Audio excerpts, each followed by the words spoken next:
Okie dokie, folks. If you're watching this after the fact, in which case you are a brave soul, because this is going to be a long stream. If you look at the previous one, it was like 7 hours.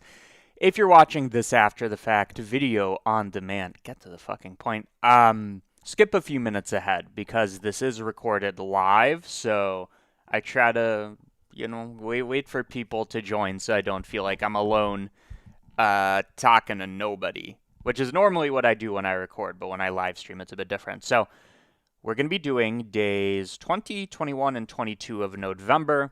Skip 2 minutes ahead, and we will get to it. Okay, so here's the situation. We have 3 prompts for Nodevember. We have Mask. What's he going to do for Mask? We have Grimoire, which I did not know what it was until I looked it up. I thought it was like, oh, Grim? Was that like a nickname, a shortcut, a shortening? Was Grim a shortening of Grimoire? It turns out this is like a dark, magical, cursed book, kind of like there is in Wicked. Can't wait to see it tomorrow. And enchanting. Okay? Before I get into that, of course, let's go over the results that we did on the last stream. And by the way, the reason I'm doing 3 at a time is it lets me focus. One day I'm doing streams, another day I'm doing a tutorial, etc. And it makes sure that I stay ahead. So for day 17, I rendered all of these out. We have our turtle shell helmet. Wife Prime loved this one because it was her idea. Okay. We have, and this one popped off like it didn't, but compared to my standards, it did on Twitter. So this is Rocket, where we go through an asteroid field. As I predicted, I was 100% right about the particle system where it looks like we're going through dust. Somebody mentioned it looked underwater. Fine, but it looks dope. And then number 3, which I happen to like the most, is this. A 100% photorealistic gripper. I think I maxed out my photorealism in this one. Like the amount of details, bonkers. And, of course, as always, you can get all of those files where? cgmatter.com. Go to the member site. Go to Nodevember. And if I was a good sir, then I uploaded all of these, which I did. Okay, so you can download all of them. There's links to the streams, although those are free, but the project files are there. And additionally, to follow along, go to free nodes and get these nodes that, again, are free. You don't need to be a member. And then final note, I am releasing a tutorial later today or tomorrow for CG Matter. Hint, it's about erosion, so I'll give you a little sneak peek. So this is about how to do edge erosion, and this is how to do face erosion. So if you look at this right here, procedural erosion. So if you want early access to that video, you know where to go. Anyways, now that we've gone over that, what are my ideas for day 20, 21, and 22? Well, 21 doesn't leave much room for interpretation, unless I want to do a spell and not the book. But more interestingly, what do I want to do for Mask? Well, I don't want to copy everybody. So what's everybody doing for Mask? I assume they're either making the Greek comedy tragedy mask thing, or maybe, I feel like everybody makes these Hollow Knight renders. What else would people do for masks? I don't know. So option 1 is a masquerade mask. It's kind of similar to what we did on day... I don't remember.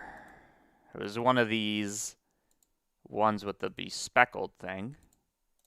Damn, we made a lot of projects. I'll find it. Oh, yeah, it would be very similar to this, the masquerade mask. So I'm not going to do that. What I am going to do, hot take.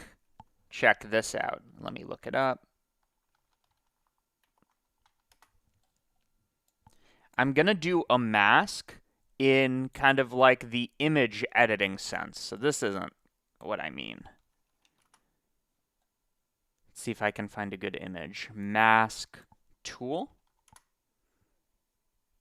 Come on. I'm looking for the dots that make up like you're drawing in a mask.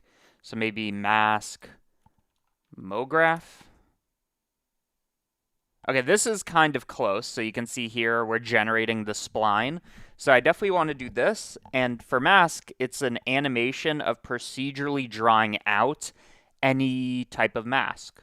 So you input a path and it outputs this. So maybe let's use this as reference. Let's try adding spline into it. No. I thought this was a very, oh, here we go. I thought this was a very simple concept. So here's another one where there's a mask, and I really like these handles, if I could generate those. And that's pretty good.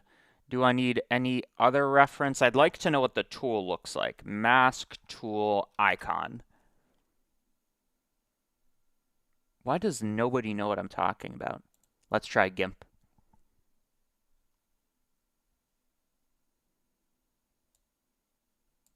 So it's kind of like a selection tool. So that, there's no way you can see that, but there's a little scissors icon up here. So either way, that's what, oh, this is kind of like a mask icon. So that's what I'm going to be doing for mask, long story short. It's something that I don't think other people will do, which makes me happy. So, okay. So let's do it. And this should be, I don't know if it would be easy, but it should be very predictable how we do it. So, let's save. Dude, I'm finally, the fucking haters that may or may not exist. This is the first time I'm finishing Nodevember for real. And I think if it was a competition, that I won Nodevember, not a narc. Okay, Nodevember day 20 mask. Let's get towards that finish line. We're well over halfway. I'd say we're even 2/3 through, if you will. Okay. So what is a mask? A mask is something that's going to need to wait for me to bring in the image reference. I think the better reference was this. So this is more so what I'm going for. So kind of like this handle right here. What is a mask? A mask is a spline. And in my case, it's kind of like a spline made out of lines, not curves. But I could curve it. So like that and like that. So kind of like a B-spline. Where each point gets its own control point. And additionally, it could, if it's curved, have these kind of handles, which of course is just using the tangent. That would be quite easy. A lot of it's getting the materials, right? And then other than that, ideally I want to draw this progressively so we kind of have a pen or even a little cursor that creates this as it goes. So it knows to go from point 1 to point 2, etc. But the tip of it is going to stick to the cursor, which I know is kind of hard to describe what I mean. But just follow along. So first idea, I never, ever, ever use the Bezier segment. But what we like about Bezier segment is it is composed of like points that have handles, right? We already have handles here. So let's see. I've never used these handle nodes. Handle type selection, curve handle positions. There's literally nodes for all of this. But that feels a little too easy and not customizable, like we'd need to use a Bezier curve. So what I'm going to do instead is I'm going to start off with nothing crazy. Let's start off with a curve circle composed of 8 points, or even 6 points. So I'm going to be drawing a hexagon.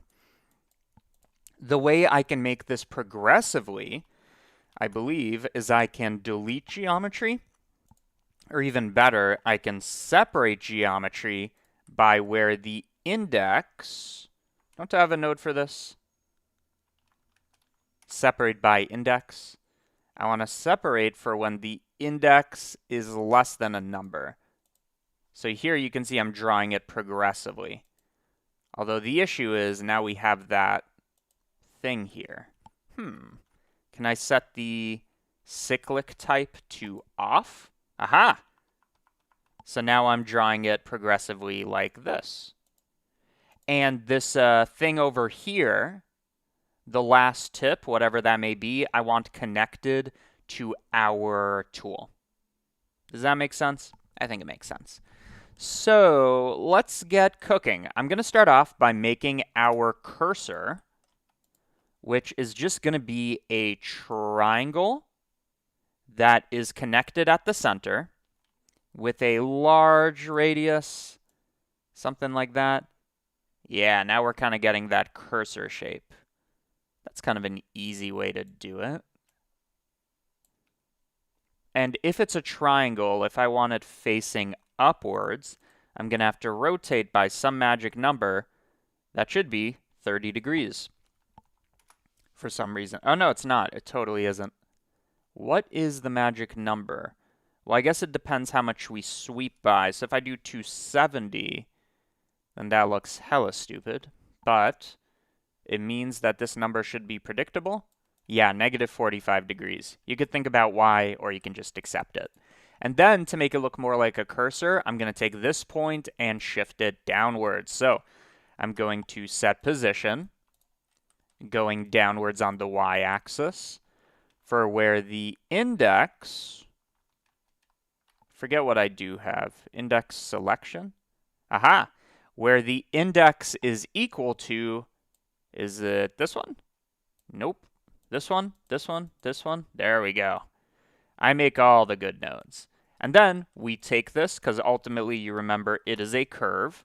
I fill it in, and that can be good enough for now. I also want to control this in a way where the tip is at the world origin, because that makes positioning this substantially easier. So I'm going to take all this, bring it down by -1, because the radius of the arc was 1, and now we have the arc. We rotated and positioned it.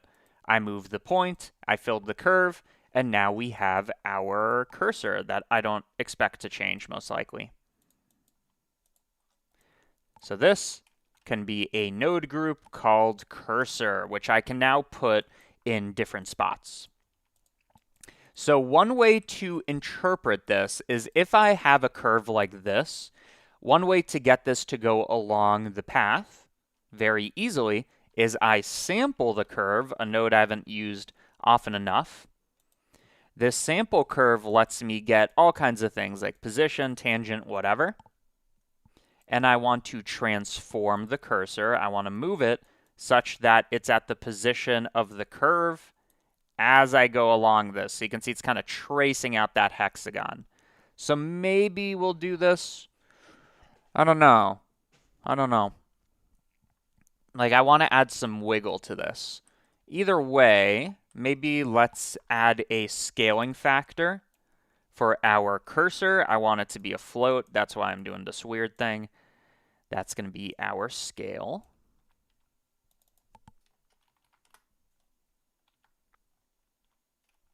And then if I connect this with the original spline, what I expect is, boom, it goes along it, and it can be much smaller. Now, to make this look interactive, we're going to need to do a few things, but also to have this draw out over time, note that I'm changing the factor, not the length, but the factor. So I can trim, let's just get rid of that for now. I can trim the curve by that same number. So here you can see I'm drawing it out, but I guess I want the reverse. So whatever I have for the factor here, I can also have for the factor there, and now it is essentially drawing it out. Not bad. Now, like I said, I want to add some variety and maybe a clicking motion. And that variety can be done by adding noise to the path. So how do I want to treat this? How do I add noise to the path? Well, what if I take this, and I know we're getting messy. We'll consolidate as we like in a moment. I say as I start to consolidate. This I don't need. What I can do is I can take whatever this is, whether it's sharp or smooth or whatever, and I'm going to resample it a lot, okay? A lot, a lot, a lot. And I want to distort this. So this is going to be a way to kind of get a more custom path where it's only on the X and Y axis because I don't want depth for the cursor. And it should be quite smooth at a smaller scale. So this could be seen as our wiggle for the path, like the person, like look how I'm moving the mouse. It's not 100% predictable. And then on top of that, we got to make sure when it hits these critical points that it's perfect at it. In other words, there's no distortion near here. So what I can do is I can take my distortion, cgmatter.com for free to get this node. I can take this vector and I can scale it by its proximity to these points.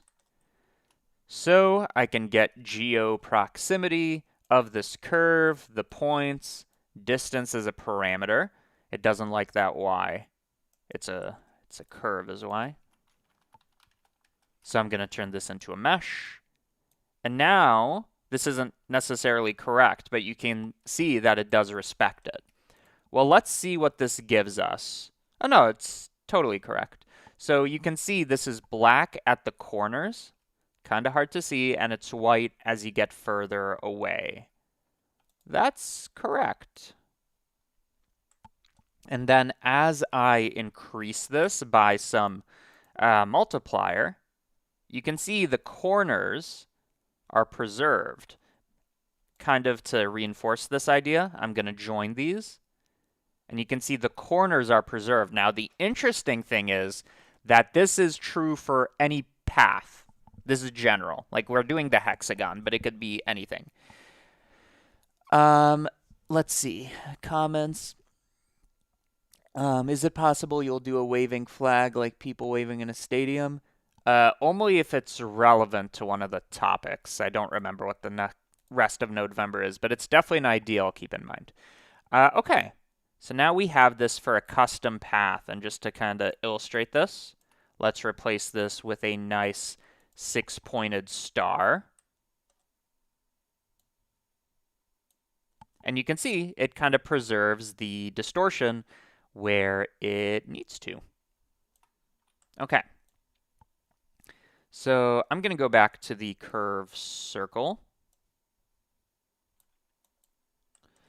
And let's see what is even happening here. It might be time to console. Okay. So we have we have our path. In this case, it's a curved circle.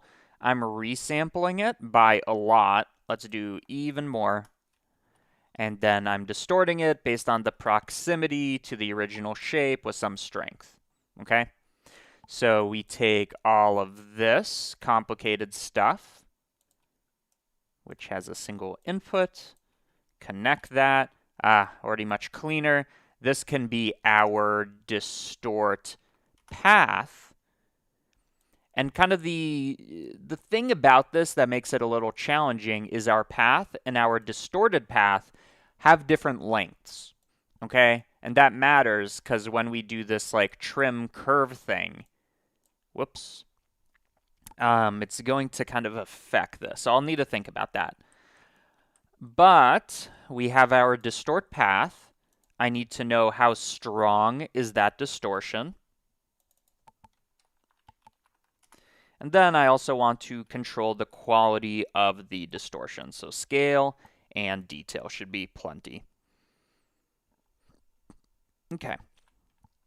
So scale is particularly noise scale. And detail is particularly noise detail.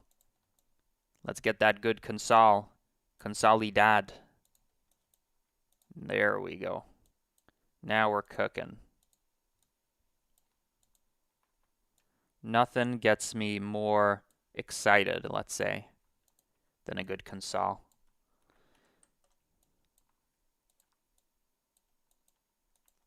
And I assume resample. I'll just make it high and assume it's fine. Okay. So,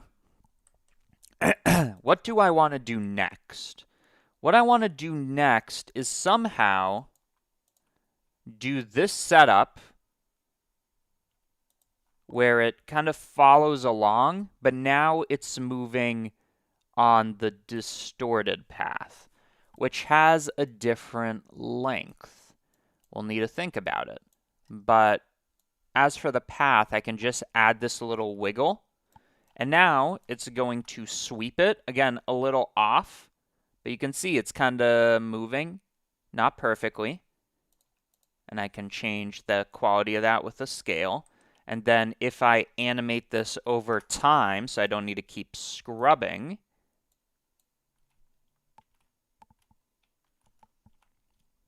I can make this animation 120 frames, which means I need to pick the exact right number. Well, if I'm going at 24 FPS, that's going to be 5 seconds, which means I need this to be 1/5 of a second, if that makes sense. So this, this, this, this, this.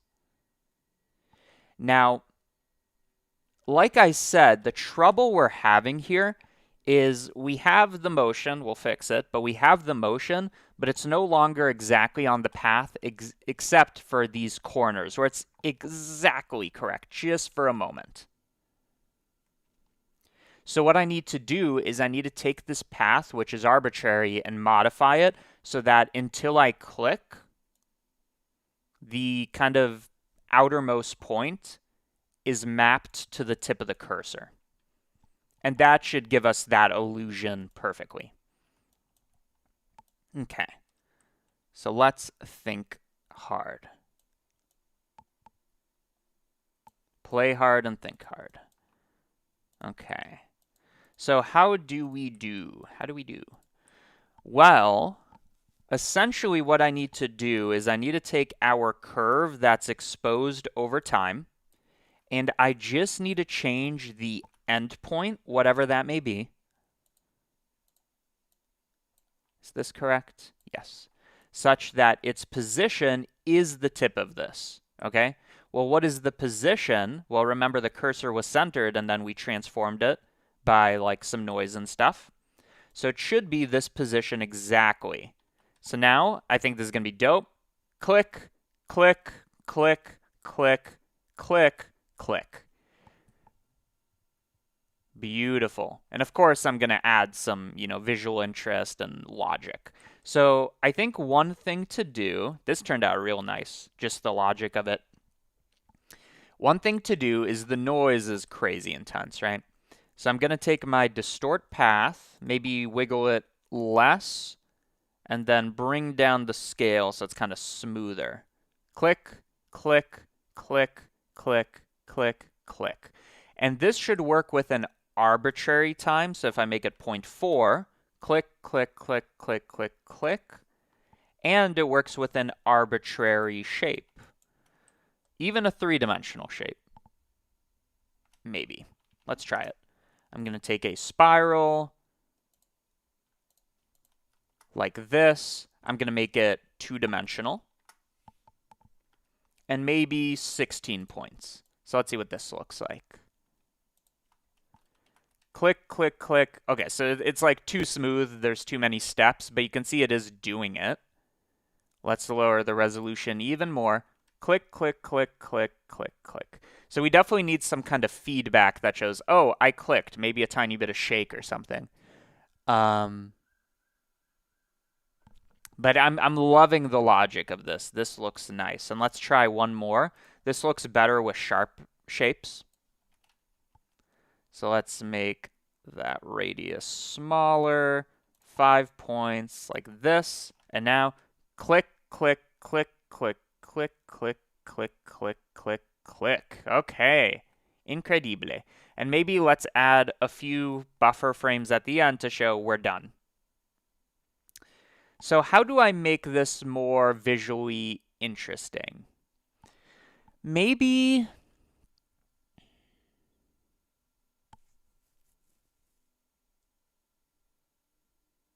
I should definitely have some kind of like this, whatever this is, at the control points.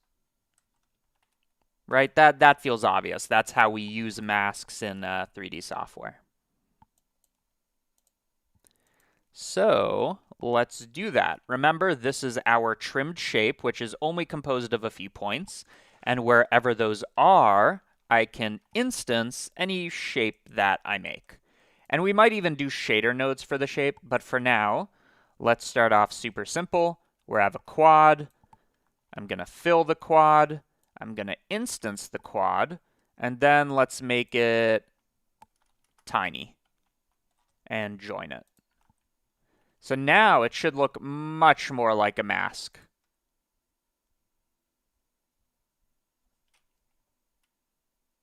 Right? And then the name of the game is picking the correct design and stuff like that. But our logic might be nearly done. I think I do want some kind of feedback that I clicked. So maybe when I click, the cursor can shake a little, even though it's a cursor and it doesn't do that. And also, the cursor should be kind of diagonal. Like if you look at my mouse, it does that.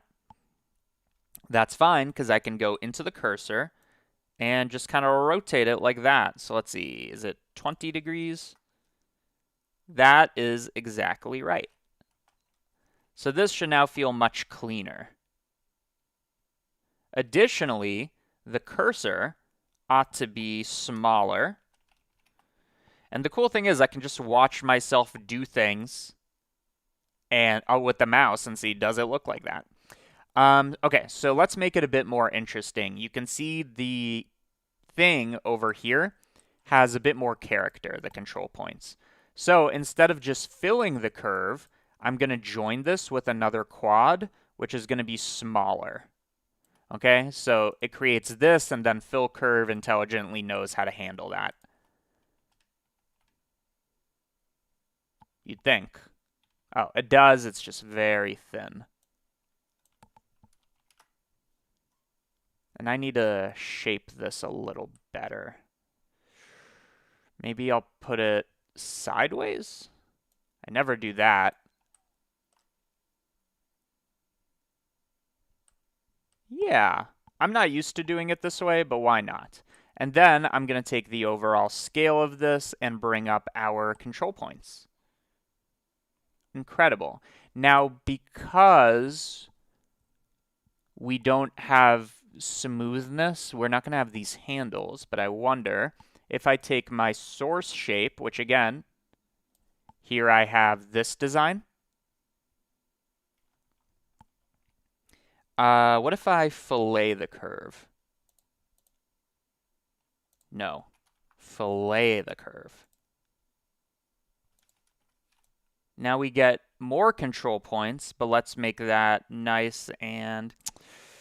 See, the thing about this is as I add control points, it's still kind of like a linear process. It's like click, click, click, click, click, click, click, click, click, instead of adding like a smooth Bezier. So in those cases, what I could do is I could, before filleting the curve, I can still use this curve as the spawner. Does that make any sense? So now it's only the main control points with some Bezier, or with some like curve. But then, if that's the case, I need to do the same kind of trimming thing, I believe. So I would just trim by the same amount, whatever that may be. Connect that here, connect that here, and let's see what that looks like. That's a little whack. Like, the idea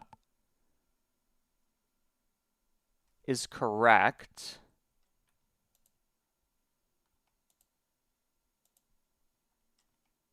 but it's kind of like a little ahead almost.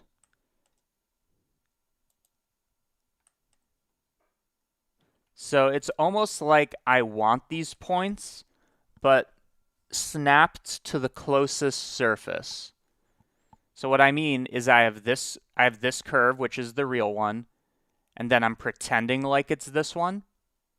So maybe I can take these points and move them to the nearest neighbor. Okay, let's just think about that. So I'm going to set position. I'm going to modify these points that are just used for the control points. And I am going to set position to its nearest neighbor, which again is geoproxim, little bit of point, a little bit of that, and it's going to want this to be a mesh, so curve to mesh.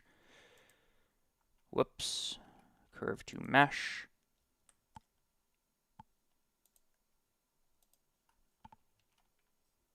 And that's not correct for some reason. That didn't even do anything. Because, let's see, this is our real one. Oh, we got to get the closest point on the smooth one. I'll clean up in a sec.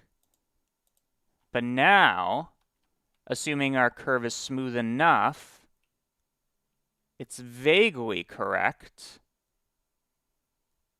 minus the control point on the cursor. But I wonder if that's a function of not getting the nearest point, but the nearest edge. I mean, that's definitely a bit better for snapping. But then, of course, the issue is it's doing that, including for the cursor. So maybe the endpoint has to snap to wherever the cursor is, maybe? So let's see. For set position at the endpoint, in other words, whichever one's near the cursor, inherit the position of the cursor. Oh yeah, we're faking this nicely. Now, one thing I want to make sure of is if I never even enabled my fillet, would it still work? So this is just extra logic for the kind of edge case here. And then because I have that, I can add my nice handles.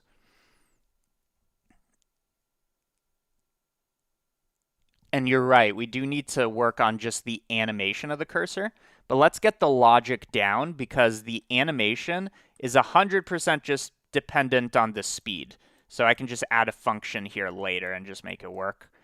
Okay, so let's think. This is just our control point. So I can make that here.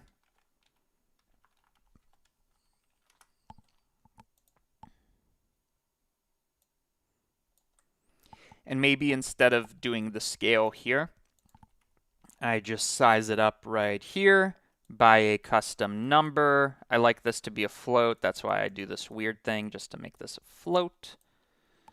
This can be our size, a size of which was 0.15, I believe. 0.015? Yeah. Okay. It's time to consolidate. So this is our original curve, whatever I want it to be. So now I can make it a 3-pointed star, and it will do that. That's our original curve. We then have the option of running a fillet, which can be 0, in which case it's sharp. We then trim the curve such that it's animating, but then I also snap it to whatever the smooth version is, right? And then I snap the last point to the cursor and instance. Okay, so that's pretty easy. I love me a good consolidad. Let's do the best we can. We have that. And I am going to find a way to make the animation better. But I just want the underlying logic to be correct, because that's the hard part. Maybe the animation's hard too, I'm not sure. Okay, what can we console? That's some good console right there. Anything that we know is not going to change can just kind of go in there. So let's see. We have our fillet curve that's trimmed. And then all of this is used for the positioning of our instances. So let's think, what can we console? This, right? But we don't need the endpoint selection. That can be inside. And then what do we have? We have the curve.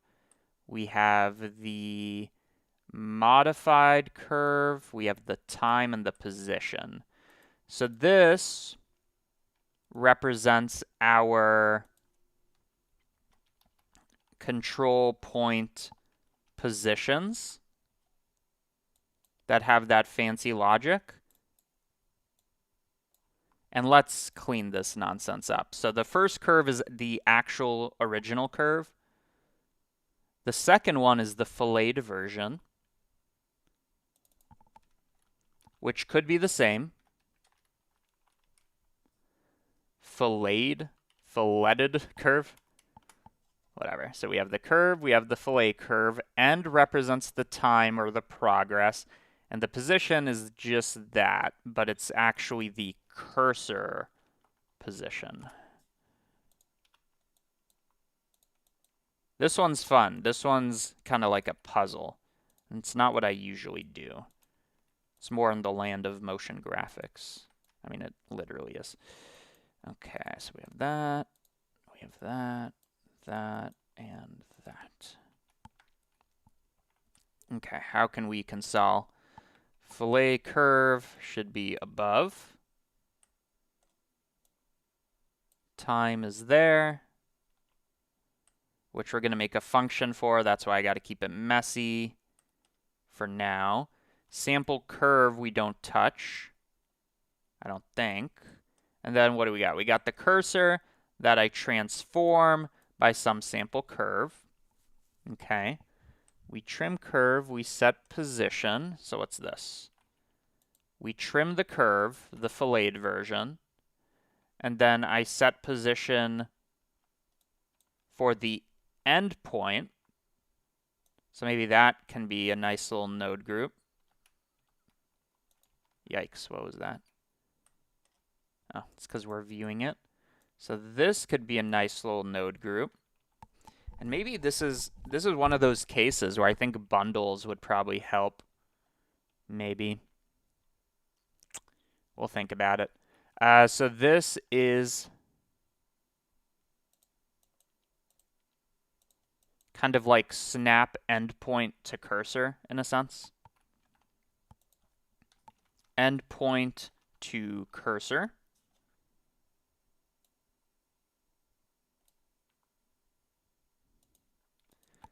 So this is our snapped version.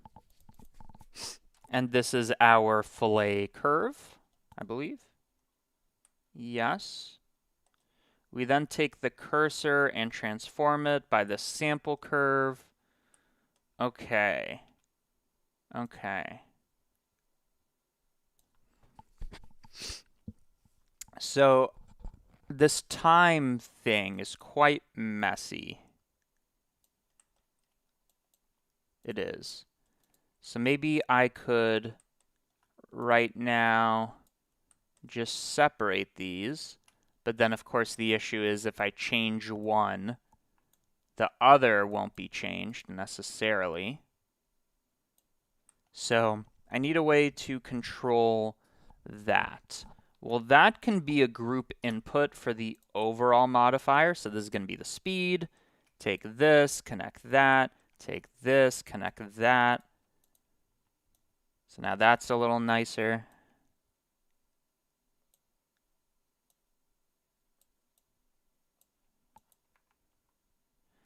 But again, we might need to do something fancy with the time curve, but then we could just edit the node group pretty easily. Okay. That's looking good.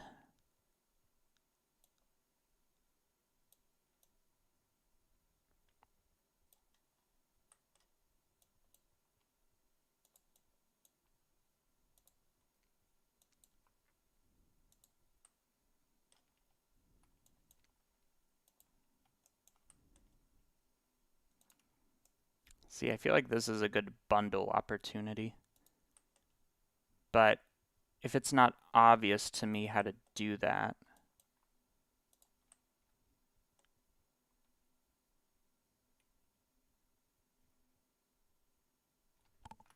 what do we have in bundle? Join bundle, combine bundle, separate bundle. Okay. I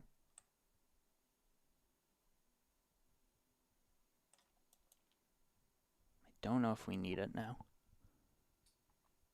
So what we're making is we're making a procedural drawer, which of course means I need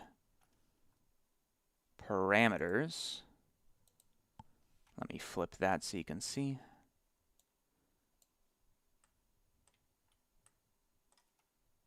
Okay, and why isn't I using it? We're making something for mask that can draw a custom mask. So and we want this to be realistic. So right now, we're figuring out the logic to make it fillet, because by default, I can turn off the fillet, and then it's perfectly sharp. And this required more logic than you might think. Okay, what else can we console?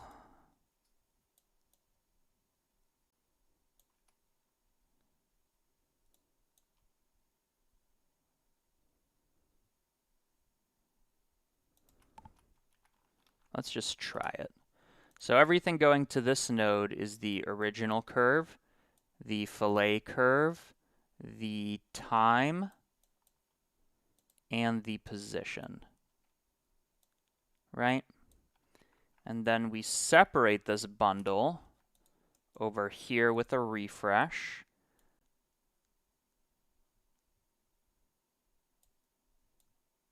But I guess kind of the point of this is to put the bundle inside of here, or to just have a single bundle input. Otherwise, kind of what's the point? But this is cleaner. So in this case, I can add a bundle as a thing. Bundle. Okay. So now we know curve goes here, we know fillet curve goes here, we know time goes here, and we know position goes here. And then because of that, I can get rid of all of these.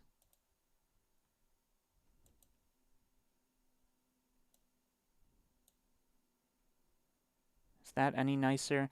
It'd be nicer if I could name them, which I can. So let me think. When I combined the bundle, I had the original. I had the fillet. Whoops. I had the original. I had the fillet version. I had time, and I had cursor position, which I guess is a thing. So now I can just refresh the bundle. Oh no, I gotta refresh it inside of here. Right? Is that not how it works? Or do I need to change the name here? So we have original, we have fillet, we have time, we have cursor position. And now does that update? What happens if I do this? No.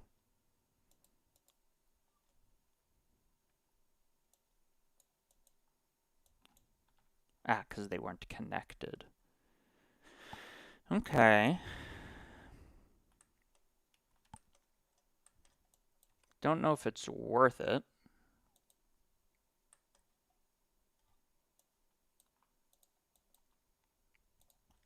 So let's fill in this stuff at the time that we know it.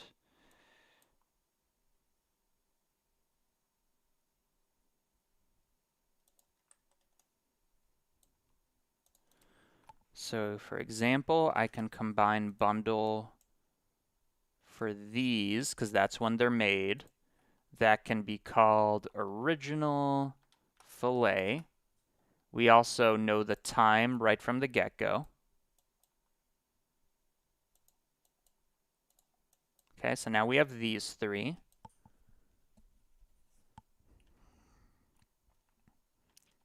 Which means in this case, I can separate the bundle. So anytime we have this time thing, I know I can put that there.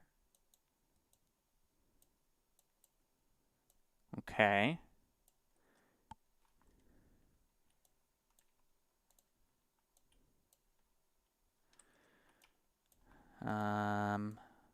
We know time goes there, so it is starting to get cleaner. But then at this point, we also get this sample curve. That's new information. So I can then combine the bundle, which lets me take a bundle and then join new information, like the cursor position. Okay. And then that's the bundle that goes inside of here. Have you heard of this thing called bundles? Okay. And then one of these I refresh. Okay, so we got this bundle. And then I need to separate this bundle. I'm not convinced that this is easier yet, but let's see. Trim curve. Fillet curve. Time.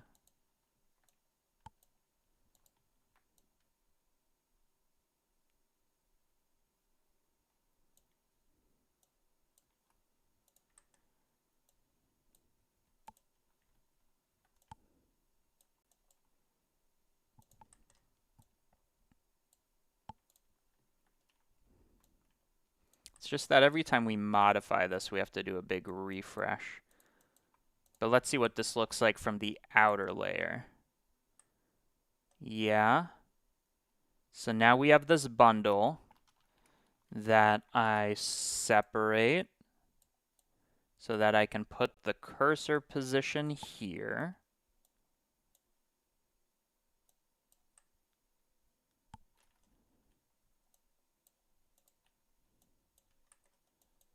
Still not quite convinced, but I'm getting closer to being convinced. I mean, that's cleaner from the exterior. Okay, let's see. So we did the fillet curve.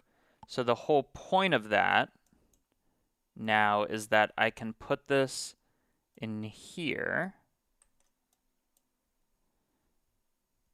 And then also in here. So that time we only create these once.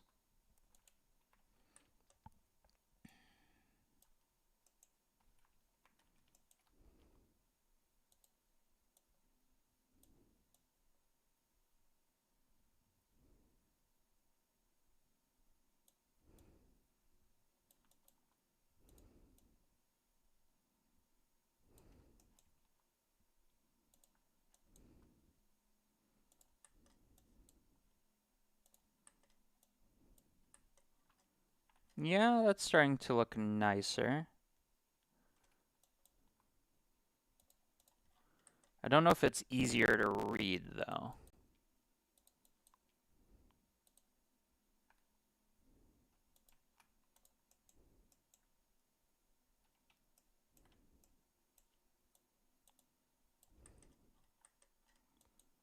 So you could think of join geometry as kind of like a geometry bundle, except not at all. Okay. We've totally lost the plot here. That's fine, though.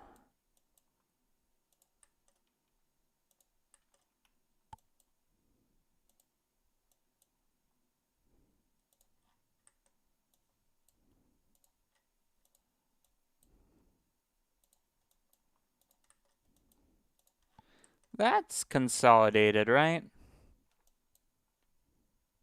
Like, that's better than it was.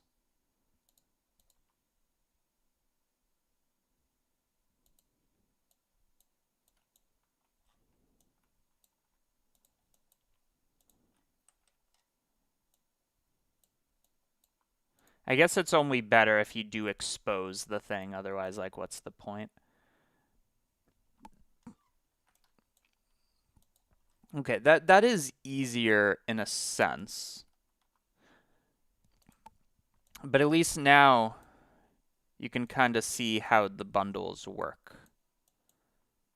And then let's see, if I reorganize this, does that cause destruction?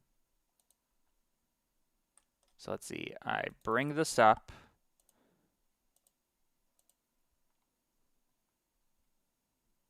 That works. That works.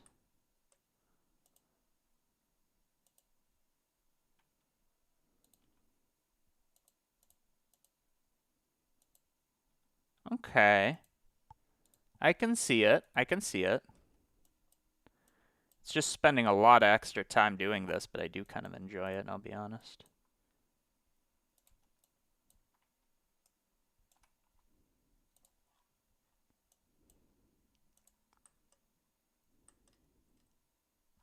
Then what else can I do? I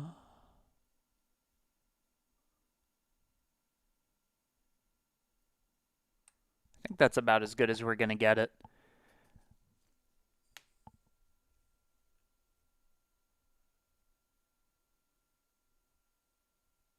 Okay, so I think this is easier in the sense that now this is kind of like the big kahuna. Okay, let's see. Does everything still work? Did I break anything? No. Okay, so now at these control points, I also want the nice, sorry, I also want the nice handles. And I wonder if I could kind of get those for free. Right, so if I take my control point and I modify it so that there's a bit more going on. So let's see, we got this align and then a whole bunch of shit.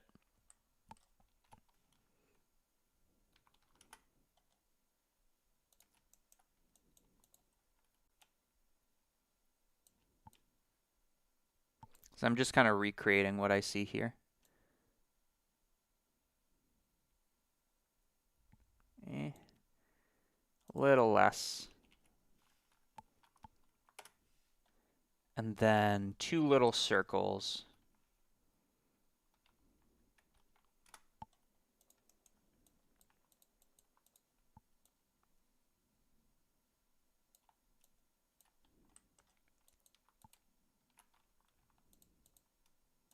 And I could make this prestige in the sense that as I change this size, the circles can go onto it, but like, you know, who cares?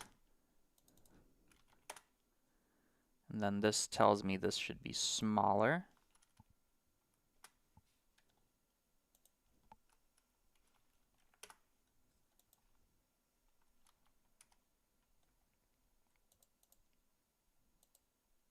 Okay, great.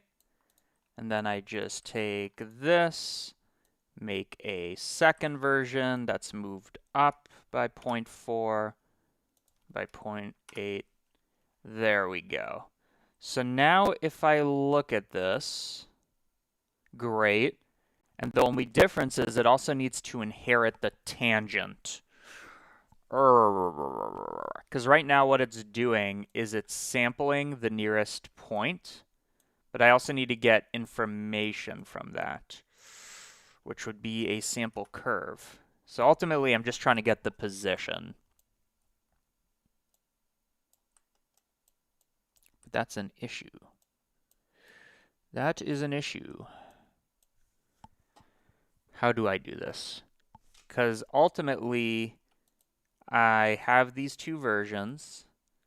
I took the proximity and I set it to be on the curve. But at that point, I also need to evaluate, did the space node ever come out? No, it never came out.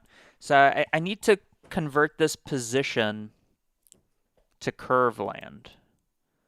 But the issue is,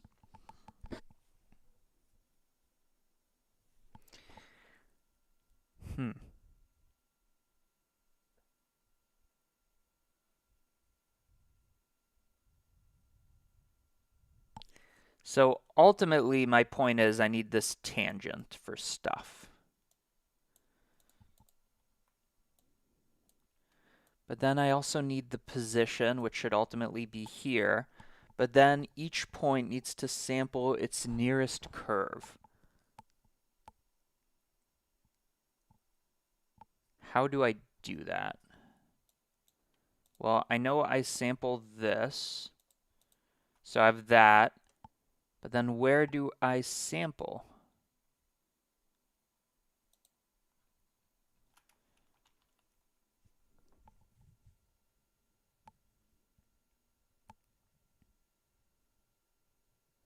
Because ultimately the point I'm snapping to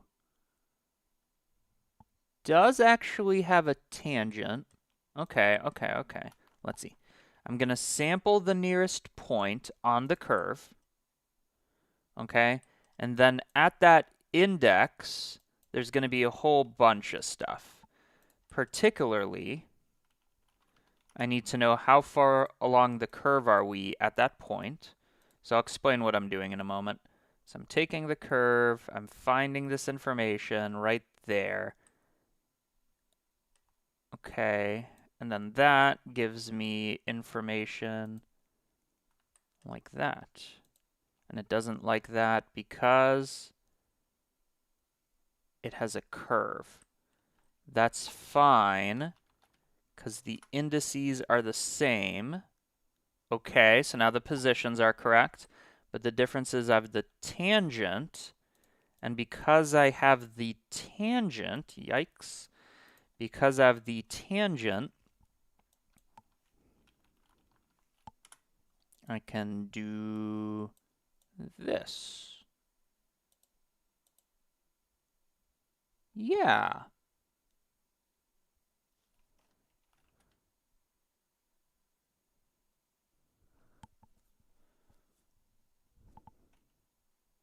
Okay.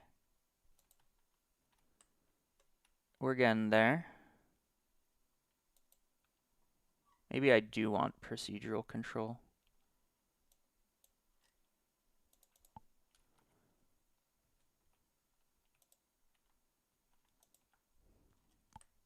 Let's see. I'll explain what I'm doing in a second. So this has a thing of 0.4, or sorry, 0.8.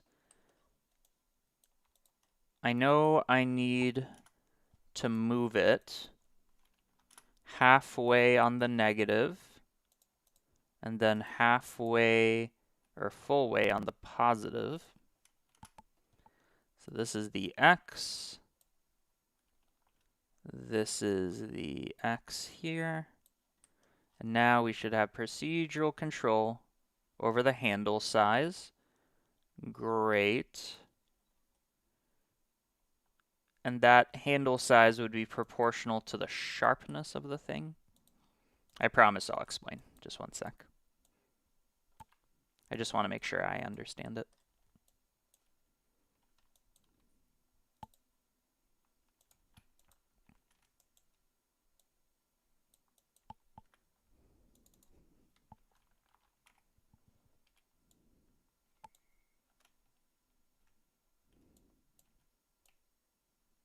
Okay, I like that. Okay, so here's what I did. Okay, so I had my filleted curve. This is the one I ultimately want visualized, but we have this curve to start off with because I want a limited number of points. If I do it here, it's composed of like way more points, and I want this to be a single one. So I look at kind of like the simplest version of it, but then you can see there's kind of like a difference in position. So I need to bring our good one, our sharp one, to that position, but then I need to know information like the position and the tangent. So what I did is I just took the curve, made it a mesh. I looked at its nearest point, so where is it closest to? So it'd be right there. At that point, capture the position, move it there, capture the tangent, use it for the rotation. Yeah, buddy. Now we're cooking. Now we are cooking. That makes sense. Okay. And then the benefit is we get that. However, of course, the only issue is I don't want these handles wherever the mouse is. Like once it's set, that's fine. Which tells me that I need two variations, one with a handle and one without. That looks nice actually because it's filled in. And then I need to switch between these depending on the situation. So one way to do that is I'm going to turn each of these into instances. I'm going to join them, so now this has two instances. And at this point, I'm just going to open up my spreadsheet. So you can see we have two instances. And then we pick between these.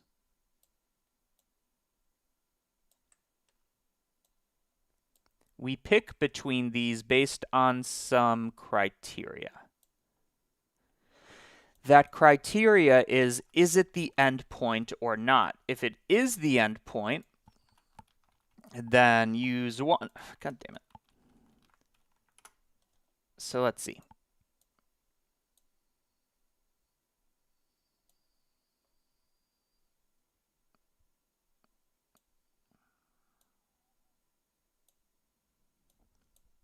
Okay, pick index like this.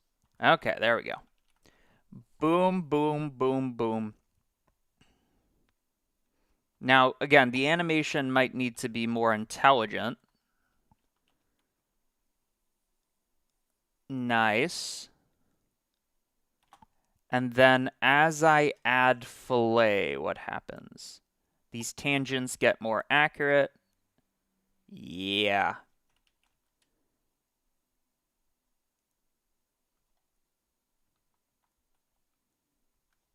And you saw there was a bit of inaccuracy there. That's because it had to really snap to the nearest point, which isn't going to be that accurate. Okay, great. So now all we need to do is the mouse needs to kind of slow down near the points so that it looks like we actually click it, like it hesitates and then it clicks.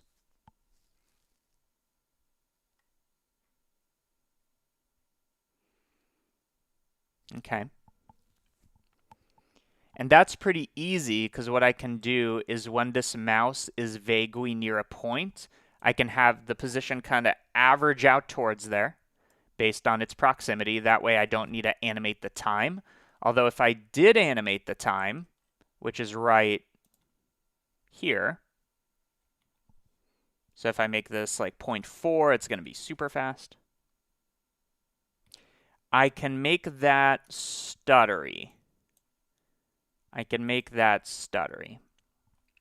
For example, this isn't what I would do, but I could add a noise texture. One dimensional. And that in itself changes over time. So, so now you can see this person's really hesitating. Do I go here or do I go there? Nice. And then I multiply this. Now, again, this isn't how I'm going to do it, but just so you understand. Yeah, I mean, that in itself already adds some hesitation. That actually isn't bad. The issue is there's a chance it might go backwards and delete a point. So let's take our initial shape, make it way more complicated. Yeah. And then the time should, of course, be dependent on the length, right? The bigger the length, the more time it's going to take. Okay? So because of that, I'm just going to, I'll keep this for now. Because of that, we can take the time and then multiply it by the length of the curve, the filleted curve. So I'm going to get the curve length, and then the longer it is, the longer it will take. But I guess it should be a division.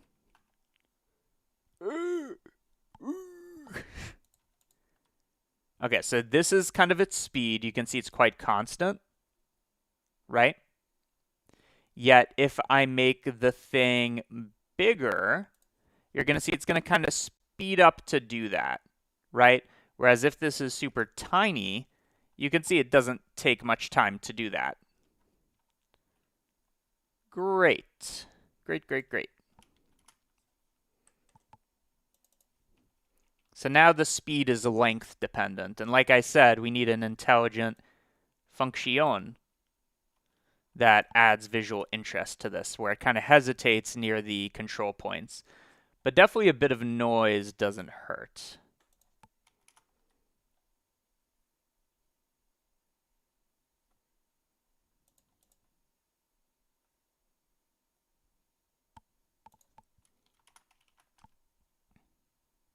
Okay, so I added hesitation, and now I need to do something where it slows down near a click. So when it's near a click, again, average out the position to kind of bias it towards there, right?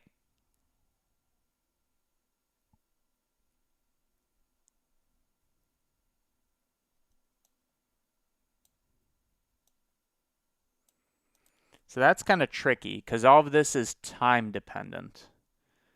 So what I would need to do is whenever we have time,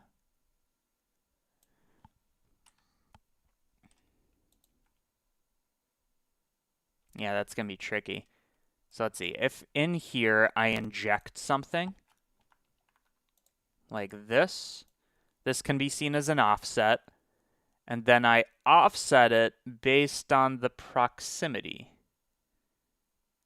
Right? Does that make any sense?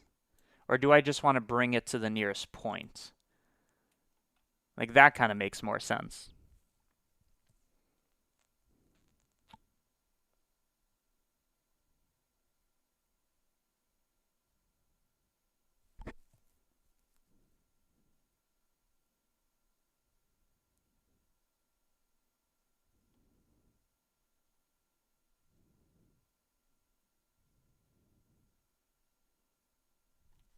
Yeah, that's really tricky. It's almost like we did this in the wrong order.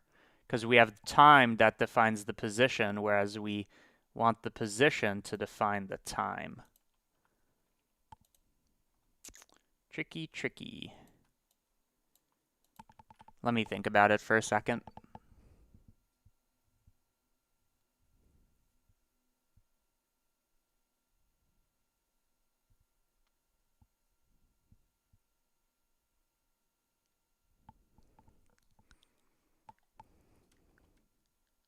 I like the idea of the cursor rotating a little, because it is just motion graphics.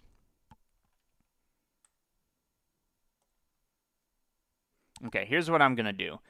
For the cursor, which is originally here, it's going to be moving. So I want to remember where this tip is. So what I'm going to do is I'm going to make that a selection. So I'm going to separate by index. This just tells me which one it is. Okay, so it's index 1. So I'm going to store an attribute called tip, which is going to be a Boolean and is only true when the index, cgmatter.com for the node, is equal to 1. So now I can get information about that using the get position node. But in fact, I always know it's going to be index 1. So I actually don't need that. Okay, so index 1. Okay. Okay. So all of this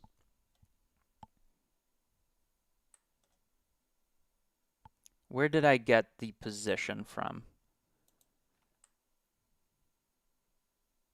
Somewhere I got the position. Where did I combine bundle? There we go. So here I calculated the position that it should be depending on where it is.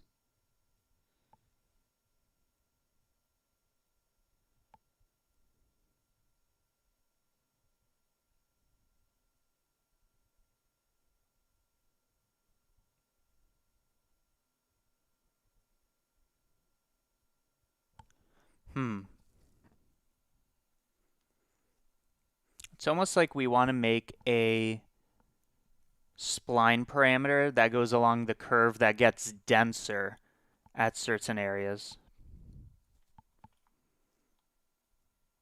Does that make sense? What happens if I take this, take the fillet curve, and just resample it a lot?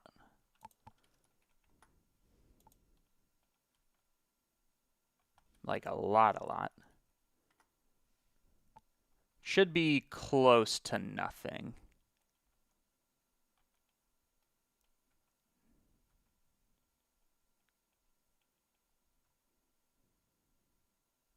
Because my idea was if I resample it,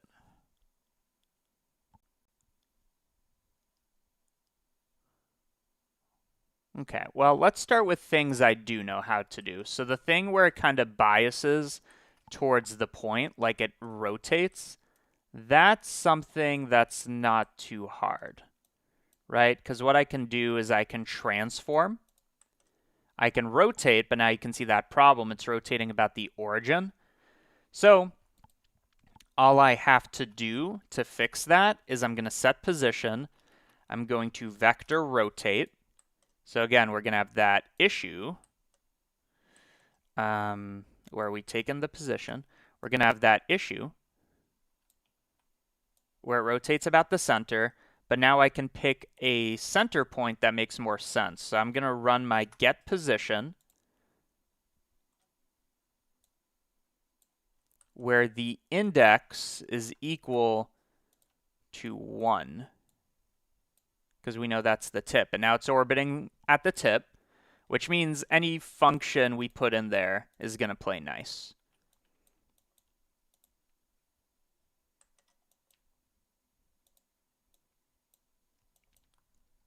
And it should do that at the nearest point, right? But then I guess I can also modify. Huh. Okay, well, let's think about that. So how should I rotate this? Well, I need to get its current position. And how close is it to the nearest point?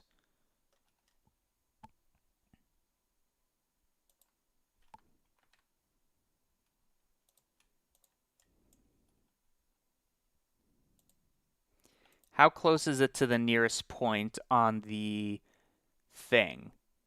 What is its nearest point? And then it's going to turn to face it. Okay, so I'm going to get the proximity, okay, of the nearest point. That is going to help me define a direction, because I can look at the vector from the nearest point to where it currently is. That's going to be normalized.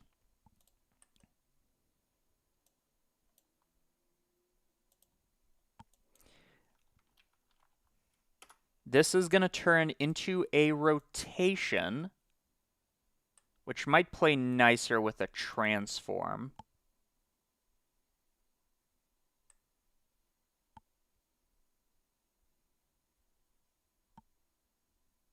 Yeah, it might play nicer with a transform. So in that case, I need to transform the thing. However, like I said, the rotation's in the middle. And that means I need to center it, rotate it, and then uncenter it. So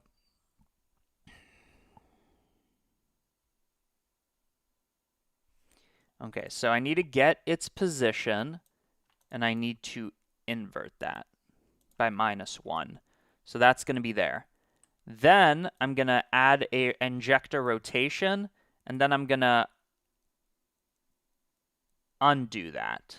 So now when I rotate, it's here. So I moved it to the origin, did my rotation, and sent it back.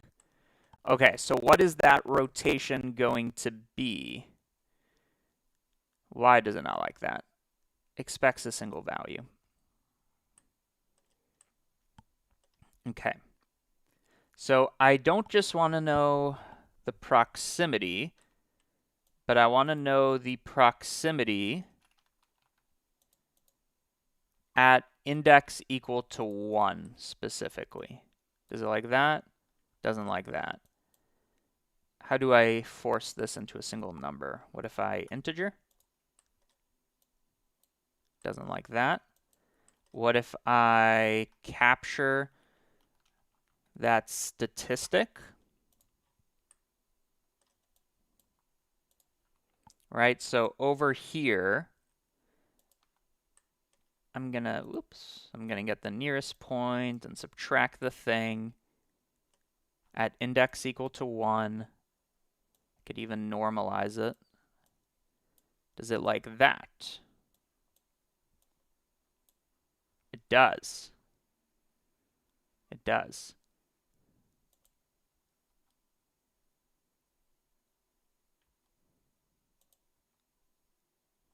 Okay, so let's see. It's pointed at our point. So it's kind of doing what I want. It's a little hard to tell. Maybe let's take our cursor and for now get rid of that 20 degree rotation so that it's always pointing up. So this is before, it's just kind of pointing upwards, and then this is after. So I just need it to point towards its nearest point, but it doesn't like that because it's a curve. So I'm going to turn that into a meshy boy.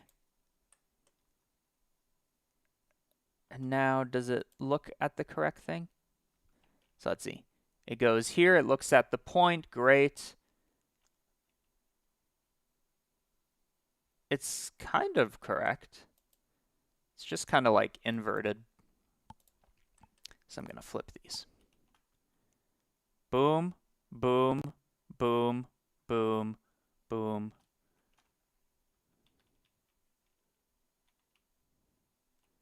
I think that vaguely makes sense, right? Ah, no, we need to the nearest point. Okay, so that makes sense. Here it inverts because the nearest point changes. So this was the nearest point, and as it goes past the halfway mark, this is the nearest point. So let's see what that looks like. Okay, which means now we uninvert it. Okay, now it's always going to face the correct direction. However, clearly it's too strong. So I need to bias this rotation.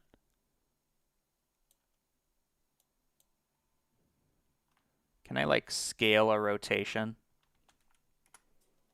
I'm sure I can. Yeah. I'm going to scale it based on the inverse of the distance. What is happening, you may think? We'll clean it up.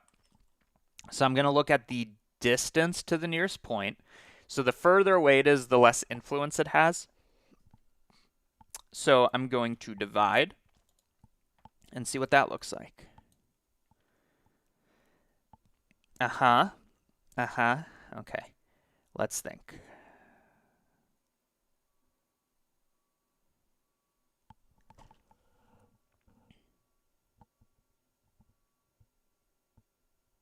See, the issue is now, like, the idea is correct, but when it gets near the point exactly, it goes crazy. So you can see it's kind of working. Not really, though. Let's try map range.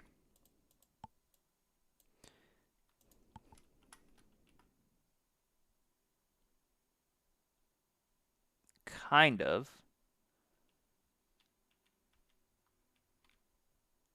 So you can see it's always pointing in the correct direction. I'm going to make that softer. It's still this kind of like flipping motion, right? So let's see. Here it flips. So what happens if I make that big? What happens if I make that small?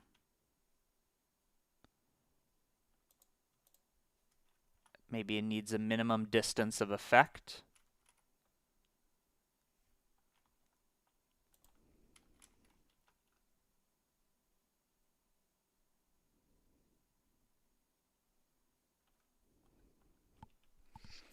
It's almost like it needs to look at its two nearest neighbors and average them out. That way it doesn't have that flip. Dang, this is getting complicated. It needs to look at its two nearest neighbors, because right now it's nearest to that, and then flip. Just like that. Oh, also oh.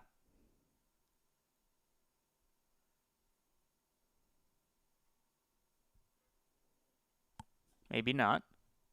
I just kind of decrease the influence. 1 second. I go into the cursor. I add my 20 degrees average. Oh.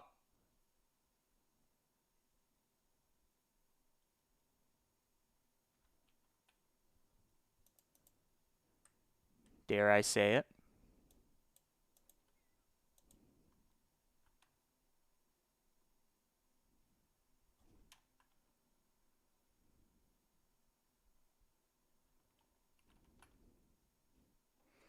And I can flip the direction of that rotation.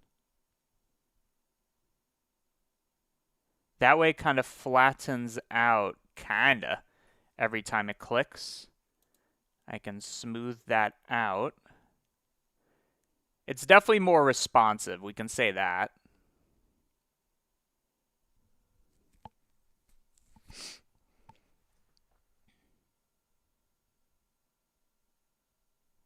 Okay, I need to see this on a different example. I've been desensitized to the star. And what does it look like, by the way, when there's no fillet?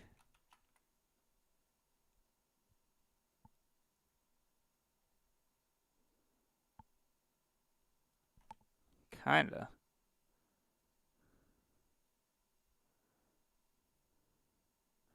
And like the size of this handle needs to be proportional to the curvature. Ah. Ah. Too hard. Too hard. Okay, what about the quad? Boom. Boom. Boom.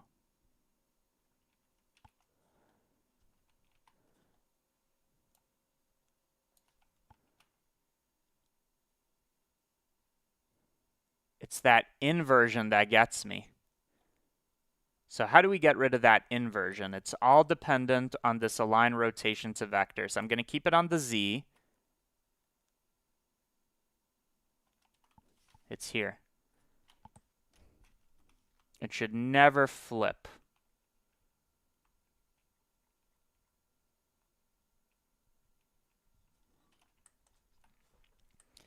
And why is that the case? It's looking for its nearest point here.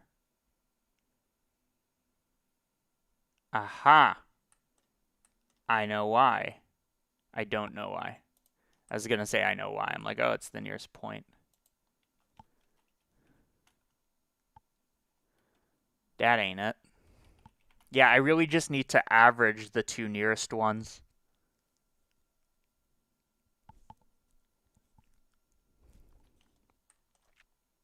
Or just really dampen this effect.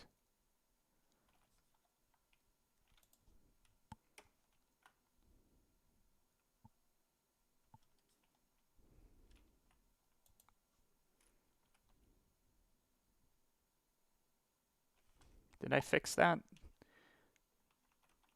Yeah, I just kind of smoothed it out a little, right? And then what happens if I make that bigger? Does that make it worse? Yeah. Okay, I'm just going to dampen this a little.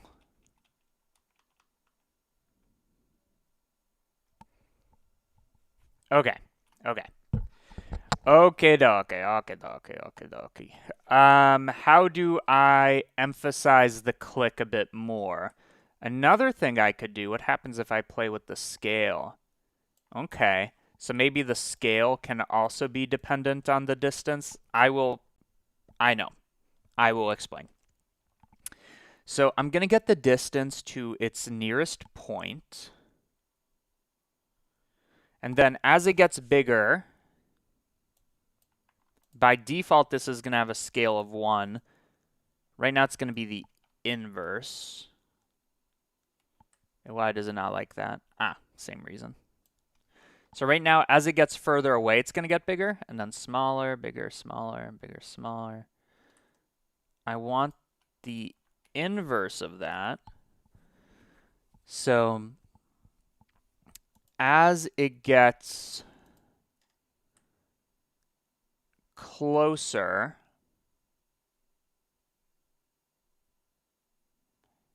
it should get bigger.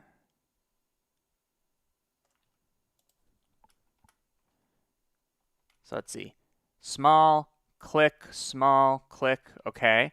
Now, of course, I'm going to make this like far more ridiculous. So maybe I can shape that with a curve. So by default, I add nothing. And then as I add something, it gets a bit bigger. And right now, it's really close to a point. So that makes it bigger, and then a sharp fall off. Click, click. You can't even see it.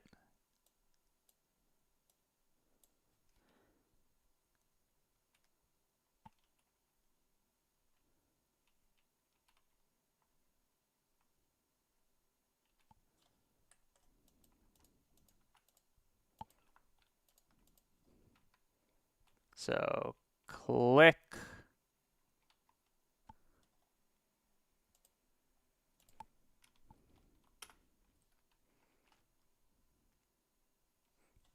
Maybe it's a little subliminal. Nah, you totally can't tell.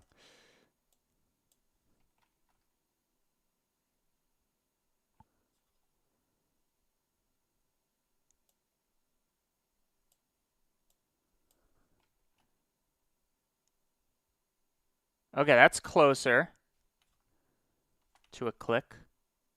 Click. Click. Click. Click.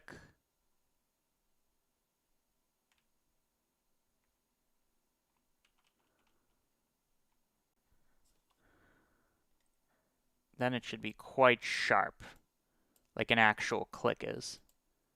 Doesn't like have any smoothing to it. Click.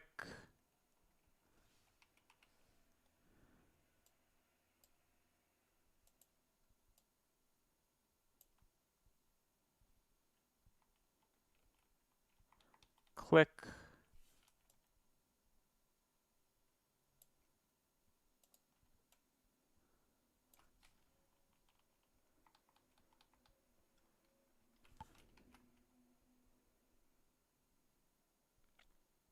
Like with sound, that'd be everything. And then as for the rotation, that's a bit extreme.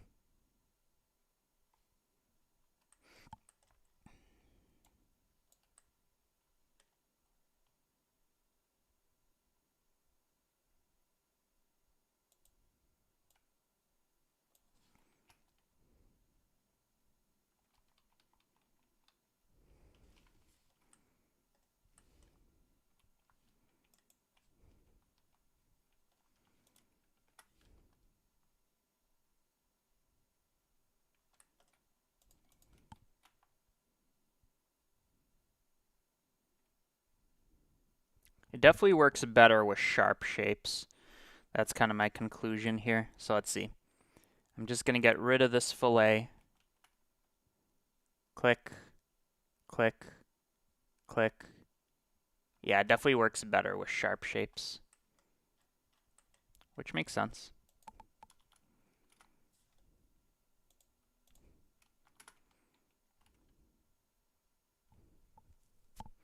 And then it should be way softer, like a third. Click, click, click. And then what about the rotation?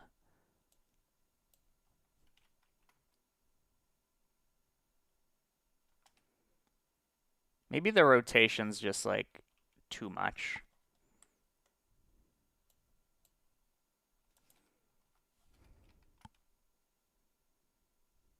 I'm just surprised that even at such a tiny scale, it has an effect.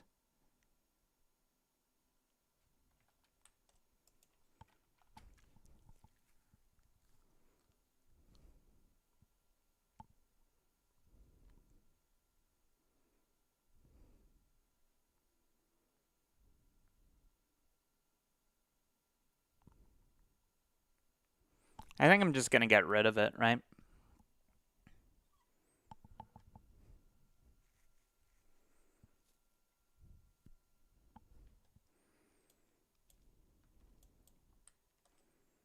Plus, I have the advantage of getting rid of some of this BS.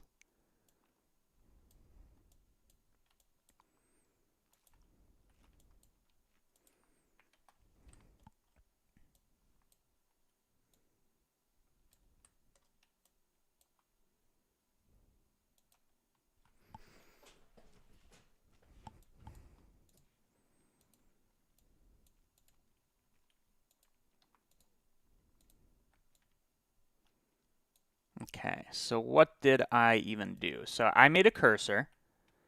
I moved it to where it's going along the path. And then the big difference is this little thing right here makes it bigger and smaller, which I honestly don't even know if I like, but that is there. So all of this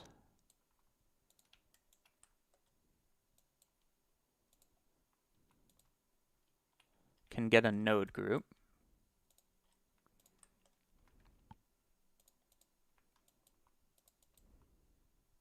Like really what I want or what would make it good is sound, which I could do, right? But normally I show these things as like, I mean, technically it's AVIF, but I show it as a GIF, which of course doesn't have sound.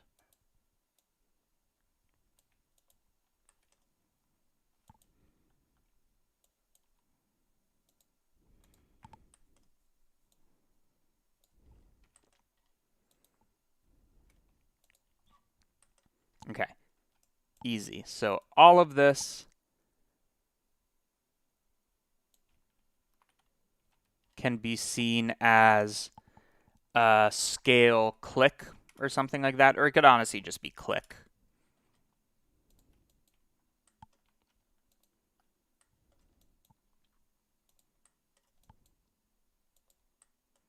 Okay, now we're back to readable land, I would say. Legible. Maybe let me bring this inside.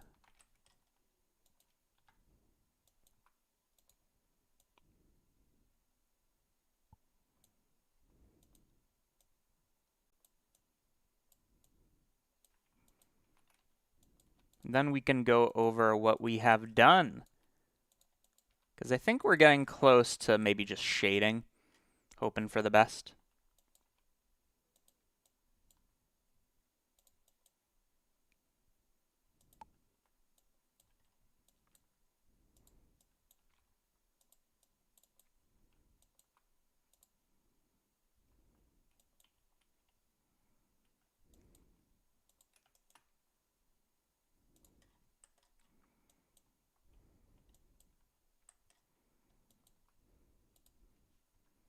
And then I will explain away into the night.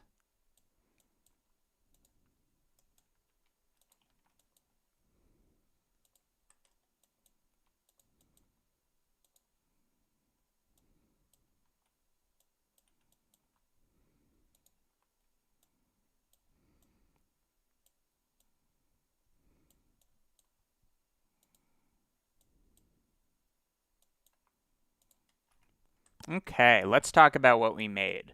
So I start with a input curve that can be any kind of shape. I then potentially do a fillet if I want to. Now this fillet causes a lot of issues, but I'm then going to make a progress slider where I made this cursor, you know, an arc, I moved it, I shrunk it, did all of these things. I'm going to take this cursor and I'm going to move it. So you're noticing I'm moving it along the path. Okay, what is the path? Well, it's going to look for how far along the curve we are, dictated by the time. Additionally, I'm going to add a slight click where it gets bigger and smaller.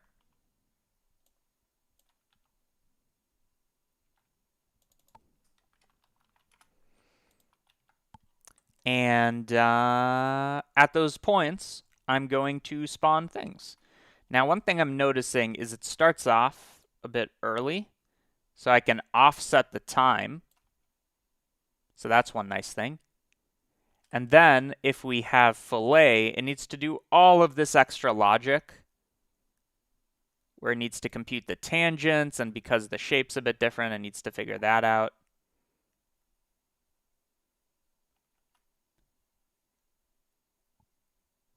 And I wonder, and by the way, the shakiness comes from the noise. Otherwise, it's very predictable.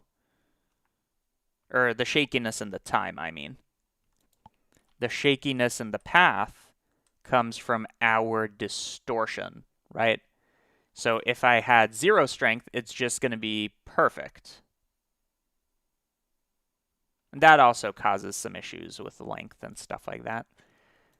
Okay. That's pretty good.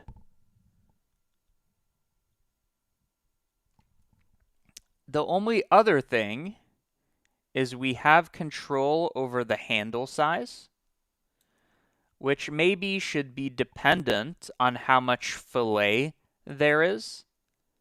So the more fillet, the bigger this should be, maybe. So let me add one more group input. This is going to be the fillet radius.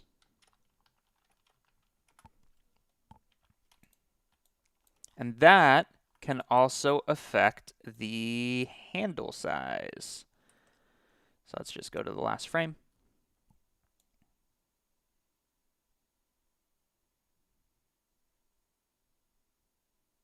Which, of course, in this case assumes that the fillet is quite big. Now, I am seeing they spawn a little early. They spawn dependent on this. So right there they spawn. And the issue is that I have my curve and I have my fillet curve. Okay, so it just kind of snaps to an awkward position, which makes sense. And then if I was to resample this, it would add way more points, which is interesting. And then does this get more accurate? No, that doesn't matter. So I think for now, what I'm just going to do is I'm going to keep a really small fillet.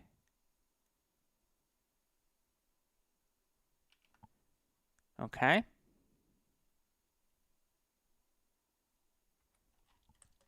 And then let's consolidate. I think we're almost good to go. Definitely, I think, a unique entry for today for mask.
Then, of course, we also have control of the control points,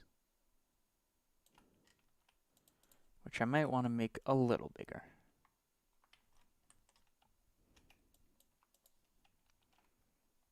And then the nice thing is when we have a fillet of 0, everything should be perfect and there are no handles.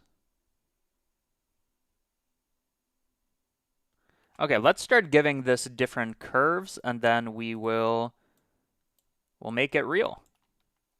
So instead of a quad, let's try a circle. See how it handles that. Boom, boom, boom, boom, boom, boom, boom. And you can see it's clicking. I don't know if that comes through into stream.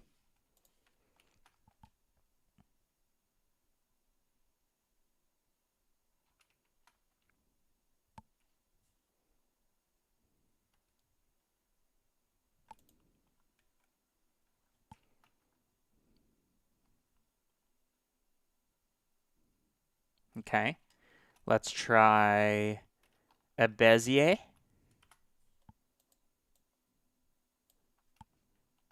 Boom, boom. Notice that the fillet is non-existent. Boom, boom. Great. And what else do we have? So if I go to curve, if I go to primitive, what do we got? We got a star, spiral. We haven't done arc.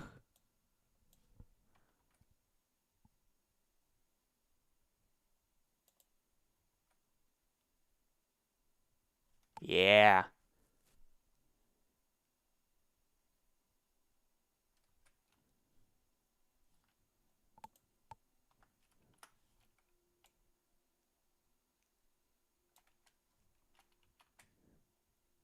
We can get ridic.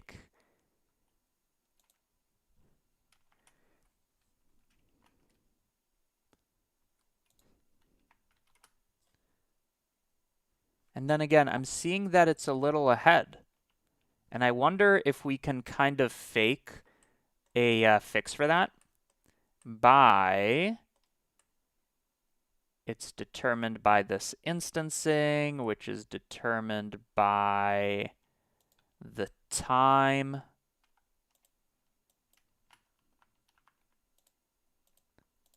So this should do that.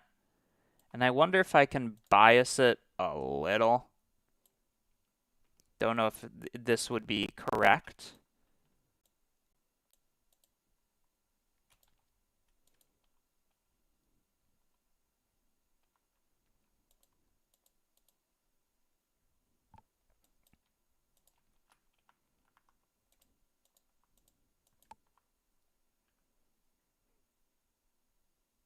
Like, I wonder if the issue is we're parameterizing it based on length instead of, sorry, we're parameterizing it based on spline parameter instead of length. That could totally be the case. And then just a thought.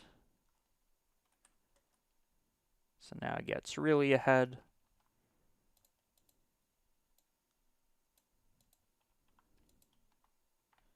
Just gonna test some things.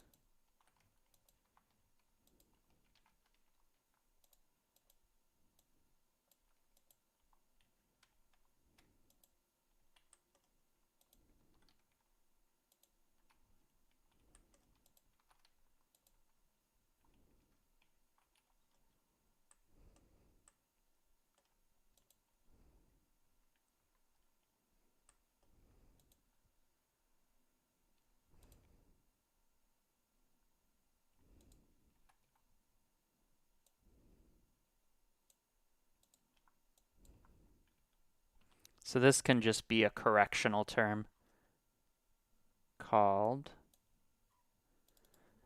time correction. We could think about why that is. Or we could not. It's another thought. So let's bring up the fillet radius. And then let's see. So this is behind. Now it's a little ahead. So just add a little. Still a little ahead.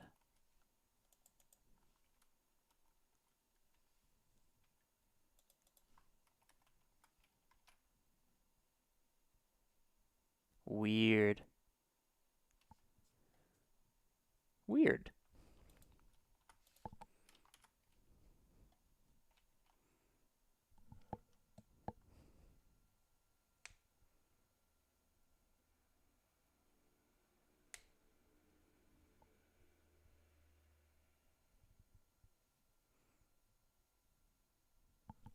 Okay.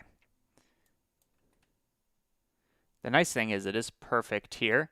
And then I could be like, ah, it worked all along. Okay. So now let's work on some materials. So what do we have so far? We have these, which have the handles, and then we have this, which is just a curve, and the cursor.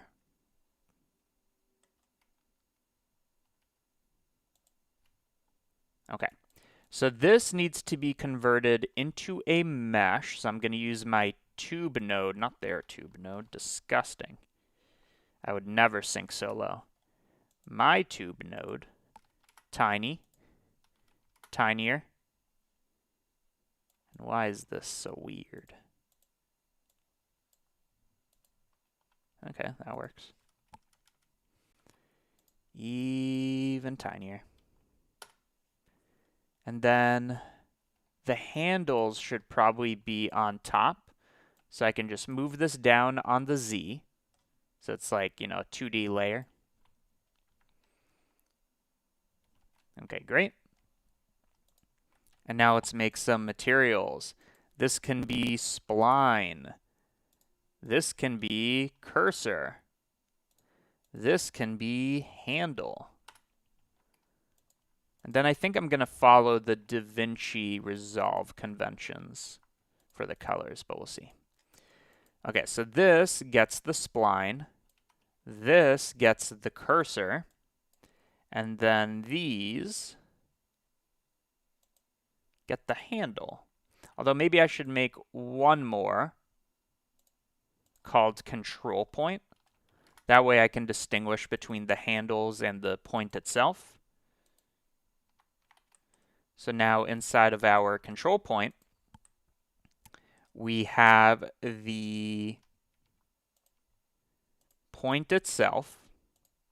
And because I made this, that's why I can read this so fast. And then we have the other thing, the handles, which is composed of 2 circles and a grid.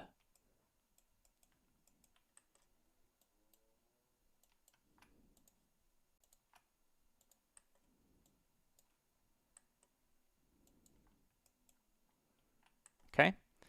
And then materials. So this gets the handle, or sorry, all of this gets the handle. That was the whole point. Okay, and now let's make sure what we're doing works. And this is a rare case where Eevee is fine with me. Okay, let's fix this noise. Okay, so I am going to open up Eevee.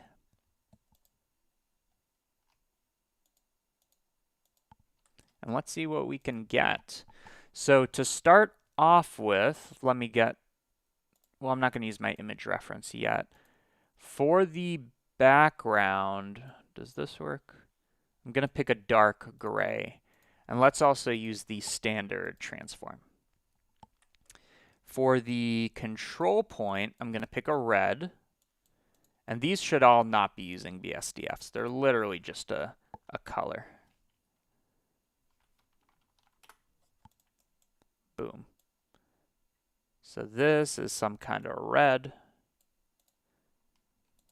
The handles are going to be some kind of yellow.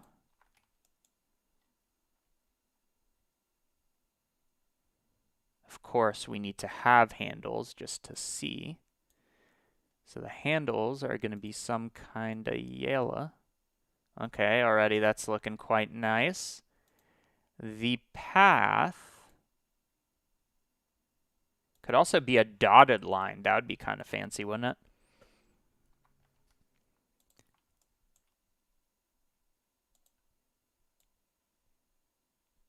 Ooh, I kind of like orange. do kind of like orange. Okay, and we'll fix this up in a second. And the cursor, which we might add detail to, can be white. Boom.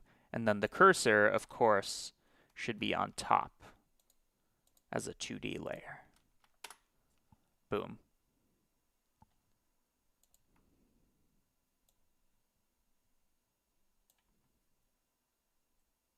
Okay, great.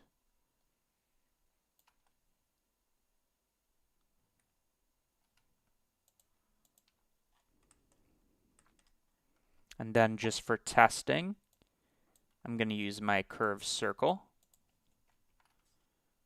which right now has too much time correction. So it spawns a little early.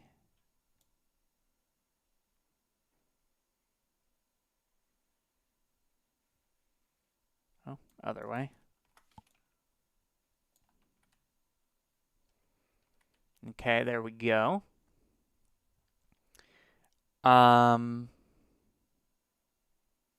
Okay.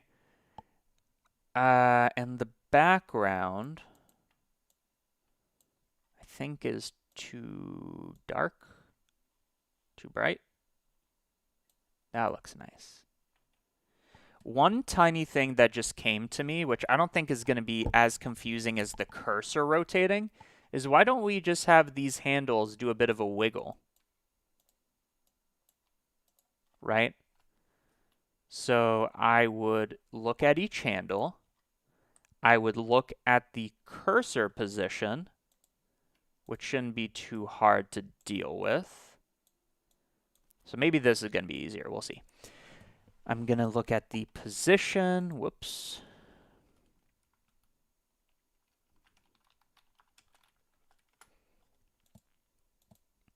I didn't know there was a sign. I'm going to subtract the position from the cursor position. And we might do the opposite. I'm going to align this vector to our rotation. And now these are all going to move a lot. But let's just see. Yeah, so they're all kind of rotating to respond.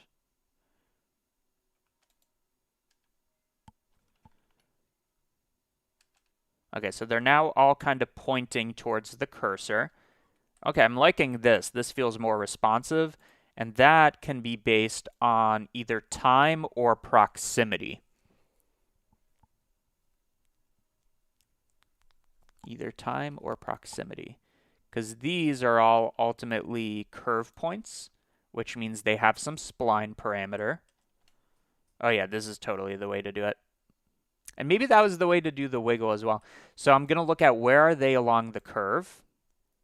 I'm going to compare them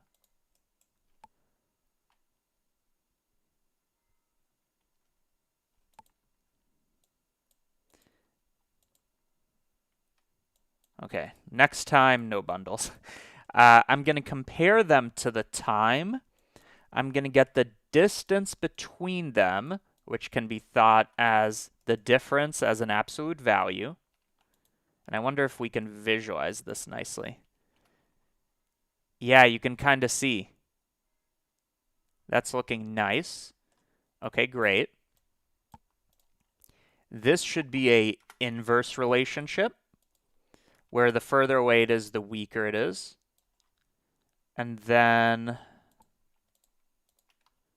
that can scale this rotation, right? Why not? So let's see. If I align this, what do we get?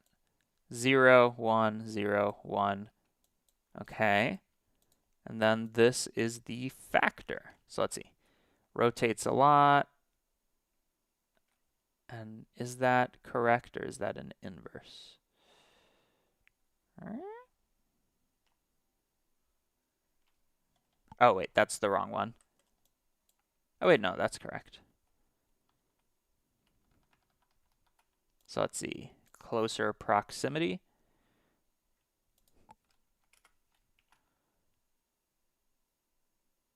It's like inverted, maybe?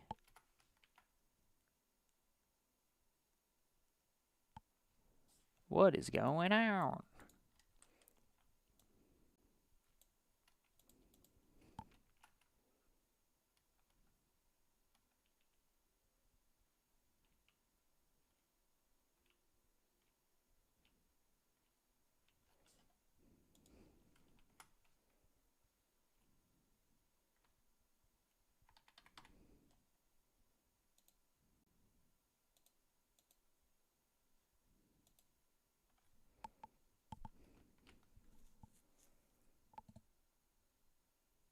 Okay.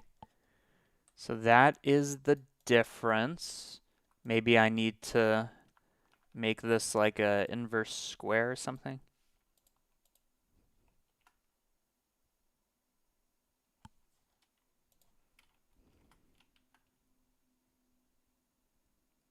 Okay, that seems more.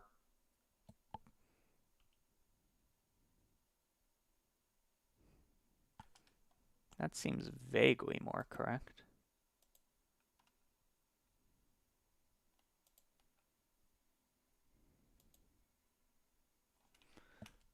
So let's see. It spawns and it rotates. It spawns and it rotates.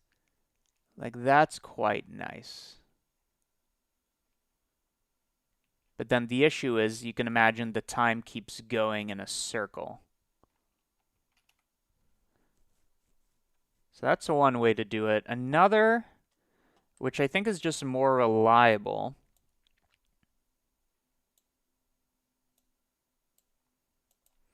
is I know their thing. I can get the distance between them, which is the length, and then that can bias the thing.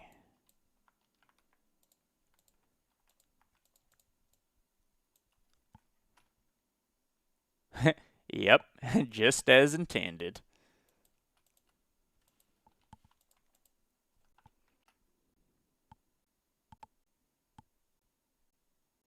Of course. How else could it be? Okay, so as the length, as we're closer, it does that. There you go. Now, of course, there's this issue where the endpoint kind of does this correction, but that's fine. And then it should look at a closer distance, so it doesn't really affect it. And then the strength of it can be lower. So that kind of looks interesting. And that can also affect the scale.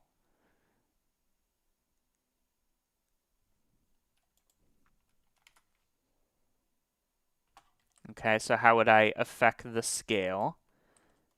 I would add this to a scale of 1. See what that looks like. So you can see grow, shrink, grow, shrink, grow, shrink. That's quite nice. Make it a bit more subtle. Add a bit of fillet so we can look at the effect of that. Boom, boom, boom, boom, boom, boom, boom, boom, boom, boom. And maybe they all aren't the same strength. So then I multiply this by a random number just for a bit of variety.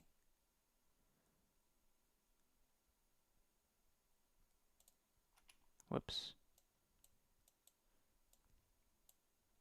Or they don't all use the same proximity, maybe?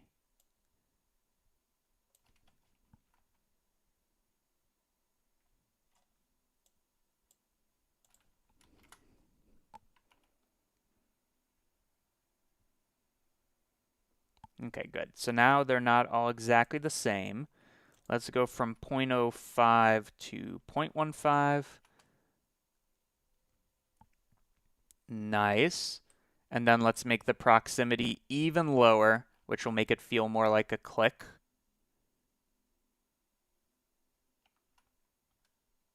Great.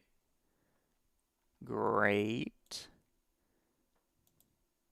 And then I wonder, if you know what I mean, if I can throw a curve in here. what would that do? Ooh. Opposite? Too strong? I mean, I guess it is only looking at the bottom fourth.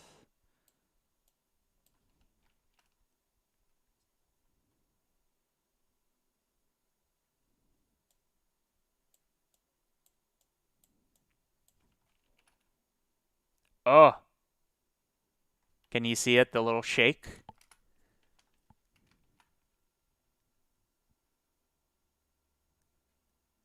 Yeah. That is what I'm talking about. So just add tiny little waves.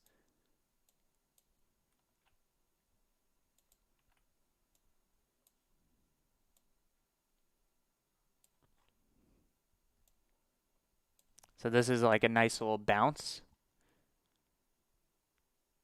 Oh, so good.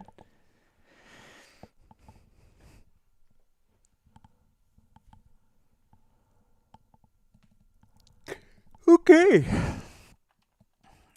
Anything else about the look? I think the cursor could use a bit of work, like a black silhouette or something, right? Shouldn't be too hard. I go to the cursor.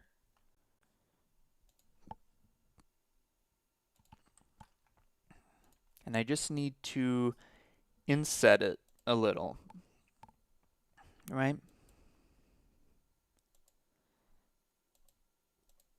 So here I have my cursor. Do we have any luck with extrusion?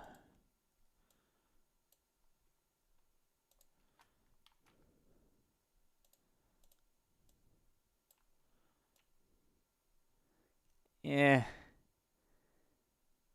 kinda. Yeah, there's kind of an issue there where it's concave, so it's not going to be uniform. I wonder, I mean, it wasn't meant for this, but I wonder if my even onset node would help.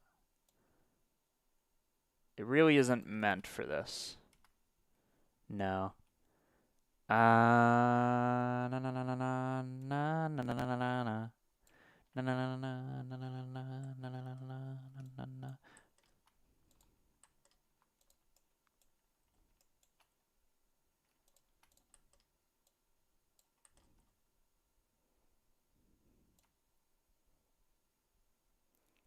No, close. How do we get, this would be the easiest thing in the world if we were modeling normally. How do we get an even offset?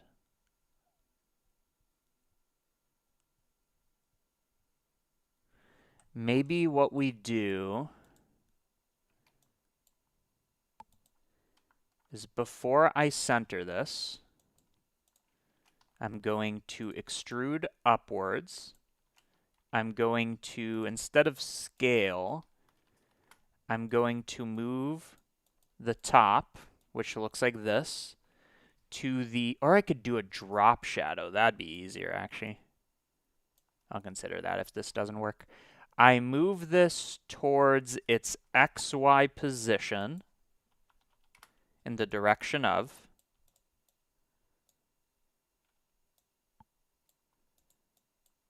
relative to its center point, right?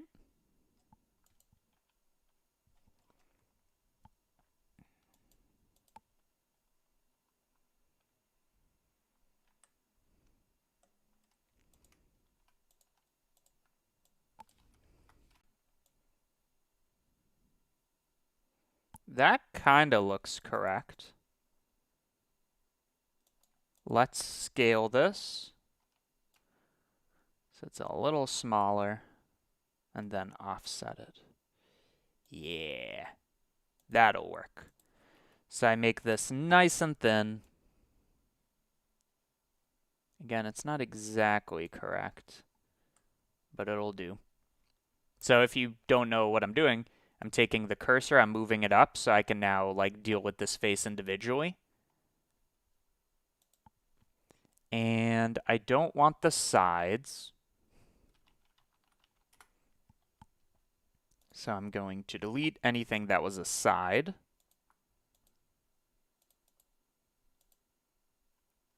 Does that make any sense?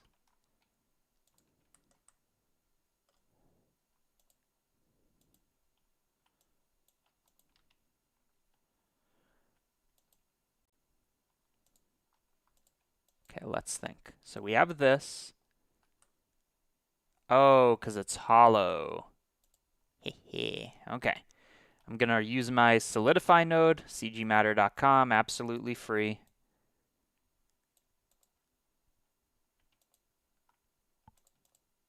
So now I have this solidified. I delete the sides. Great. And then I scale the top one. And then for the top, I then take it and move it downwards. So it is beneath. That way I can do materials and you're not going to notice. And then center it. Okay. So now if I go into the material,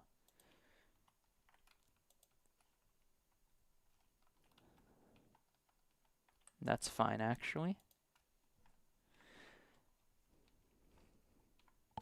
Why is there no cursor? That's nice though, that's satisfying.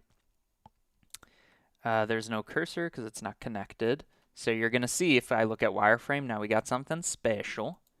And now in the cursor, I'll be able to separate the twain. How am I going to do that? I'm going to look at the islands and just get lucky. Doesn't work in Eevee. Object info? I mean, cycles kind of seems stupid for this, right? No. Okay. Be that way. I'm going to store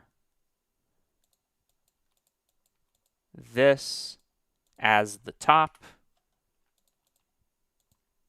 So now I have this attribute that separates the two. And then invert that. So now from the top view, it looks like I have a cursor. Yeah. Yeah. And then to make that not as strong, I'm going to multiply that like this. Okay. A bit more detail on the cursor maybe. Maybe I can, I want the silhouette. No, that's kind of right. I wonder if I could get tricky.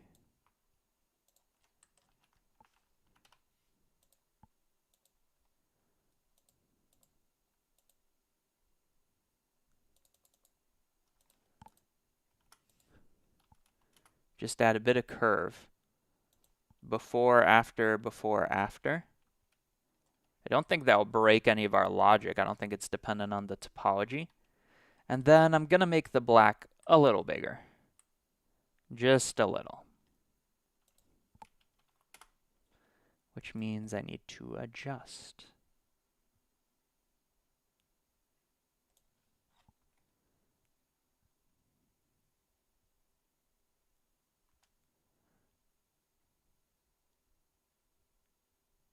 Okay. I think we have ourselves a setup. We're doing mask, which I'm not a pleb. I'm not doing like a mask. This is creative. This is art.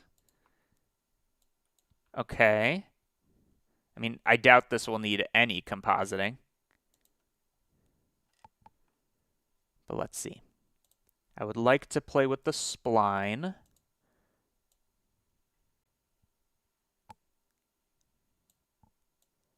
Make it stand out a little. Oh yeah, and I did say I was going to do a little trick where I can make this a dotted line. That would actually be quite cool. So what I can do is, if I can find it,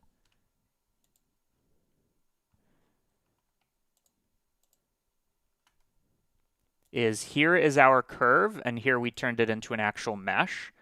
So what I can do is, if before that, I can store our progress along the curve, then we can shade it. And this I'm going to make I'm going to make it factor. And I can call this a length. So what this now means, you're going to love this. What this now means is, if I go to the spline and I take my length, it's going to go from 0 to 1. I'm going to multiply it by like 50. So now I go 0 to 50, and then we're going to have it loop. So now it's going, well, in a second, it's going 0 to 1, 0 to 1, 0 to 1. I check where this is greater than a certain number, and you can already see how this is going to make a dotted line. I'm going to bring that up to 200, and then we can have this affect the color. So maybe half and half.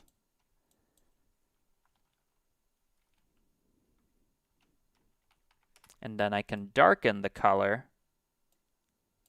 based on this. So before, after, before, after.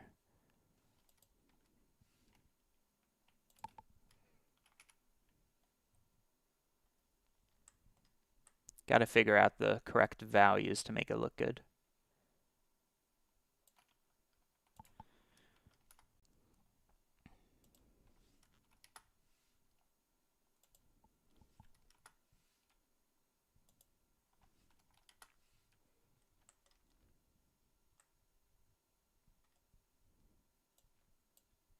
Or I can use it to mix between colors.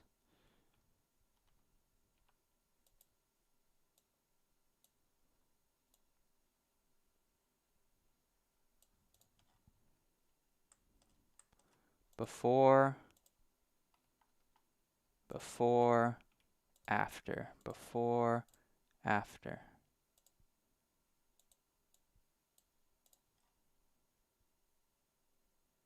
Yeah.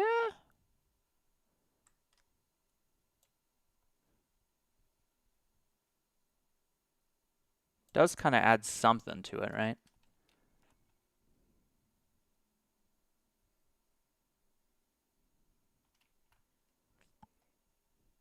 Okay, and now that we're done with that, let's do final touches for our cursor. We have a strength size controller, so let me make it smaller. That already looks nicer. This is definitely something that will look nice with the motion blur, but not much because it's supposed to be a computer screen. 1440, higher up. Make sure that this is a orthographic camera because we need this to basically be a top-down projection.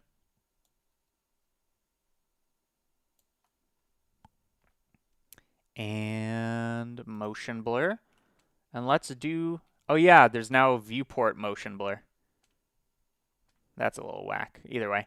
We're going to do motion blur, 3 steps. What does that look like? That's a little much. It's a little much. I'm going to bring down the shutter just so it's there, but barely. Okay. So that's really it. So we just pick an interesting shape, whatever that may be. I'm going to go with our star.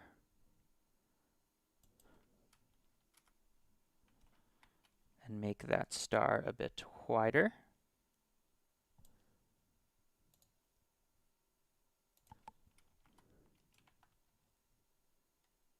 Yikes, I don't need to see the motion blur in the viewport. I don't know if I can turn that off.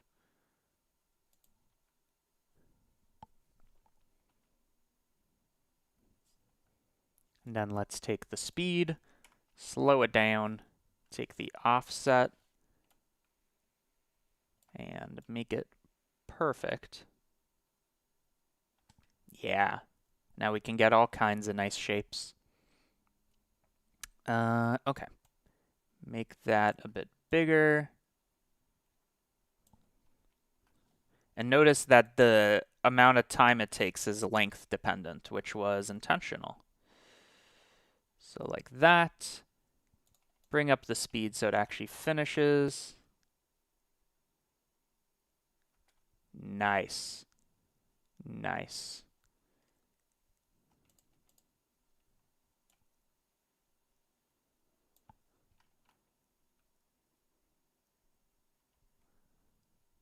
Nice.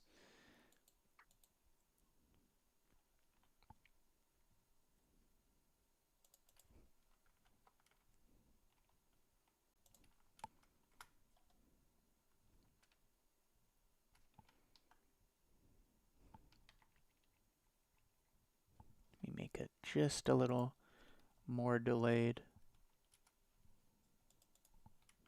Just by a hair. Yeah.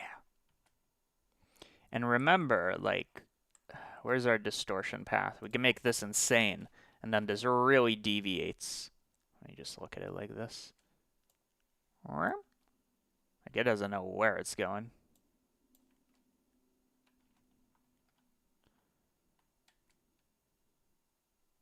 Okay, so I'm probably just going to do a few renders of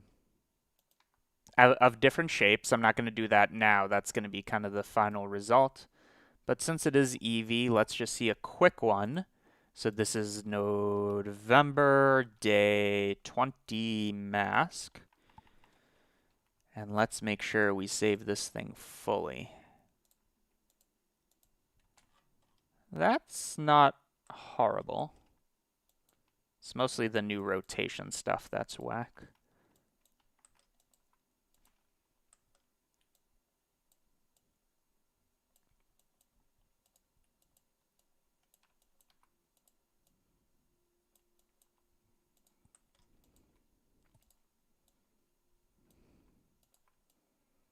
And luckily, I don't think we're touching none of this. Nada.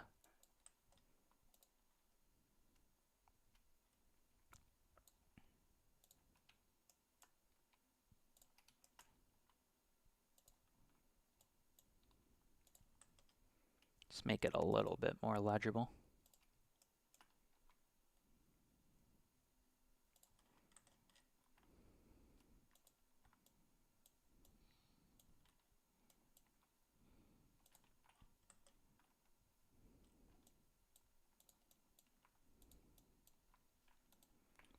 Okay, so all of this is made out of control points. We can include that. I think that's a node group. So this is going to be our instance control points and handles, basically. Let's just wrap this up. So it takes in the points, the fillet radius. It takes in the tangents. And it takes in the cursor position.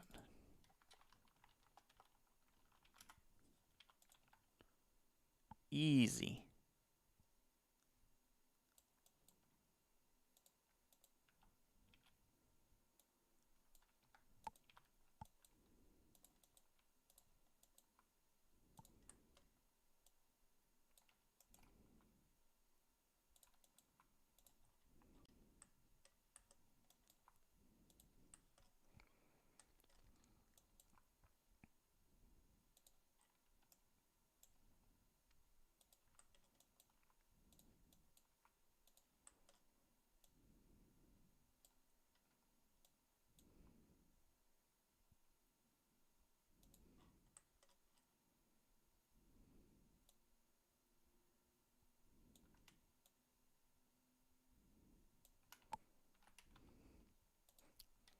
This is our time calculation.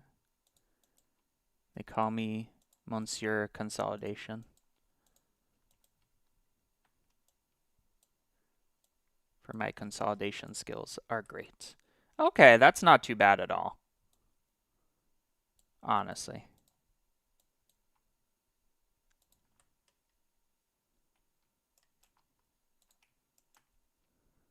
A little up and over. Okay.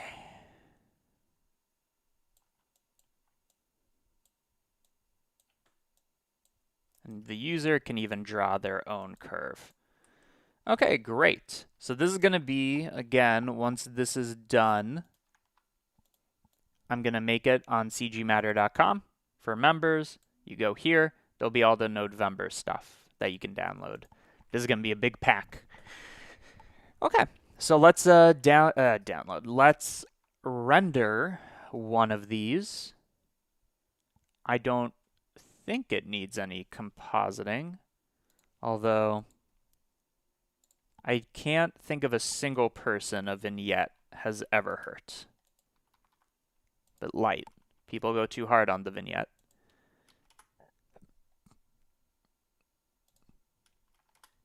Before, after, before, after.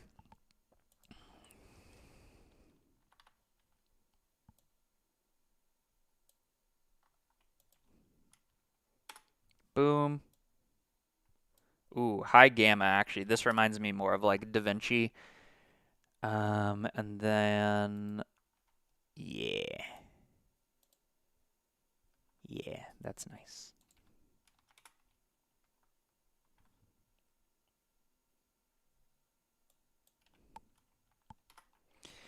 Okay, for the millionth time, let's do a render. Look at that. And we might need to change the offset a little, although I don't know if the user can even tell. And I'm just going to make a few versions of these. Although one thing is, if you look at the spline parameter, it is shifting. Don't know if I love that. So let's see, render, view animation. That's nice and satisfying. The only thing is the line is shifting, which means it's affected by motion blur. So one final thing, inside the, frick if I know, inside the spline, where we're storing the length, let's actually store the length, which this is going to let us, yeah, this is going to let us do the same kind of effect, but this time it won't move with the curve. Yeah, let's try that.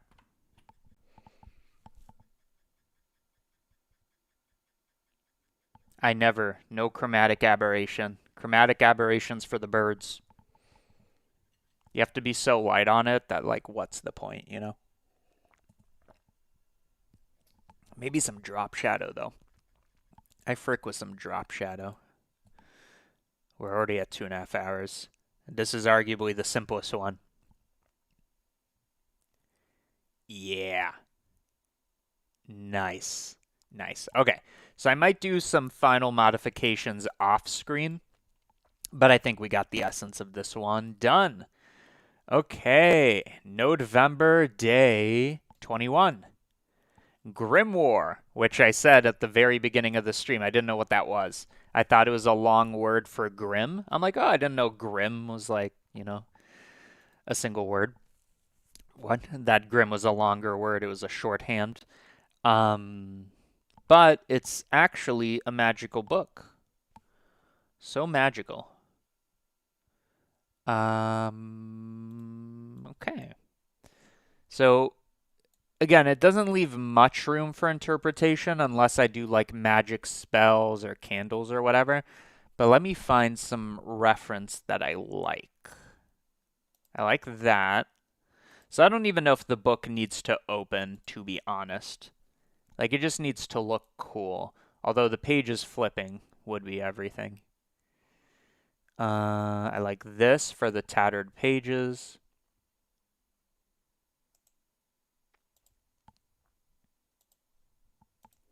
And I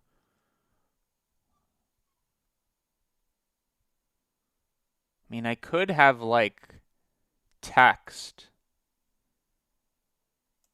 in case I want to have text, because that is prestige. And I can use the import text file node. That'd be cool, actually. Okay, so we have that.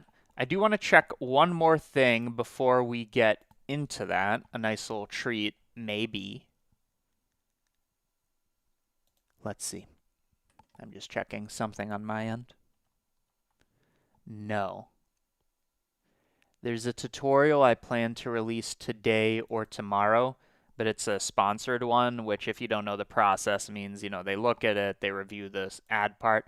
But I guess later today or tomorrow I can show it. Okay, let's do Grimoire.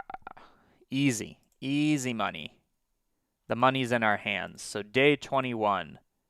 Boom. And again, let's pimp cgmatter.com. Free nodes here. You saw me use a lot of them. And if you like the member site, this has a bunch of good shit, including the tutorial that I'm about to release about edge and face erosion. You could watch that early and get the file.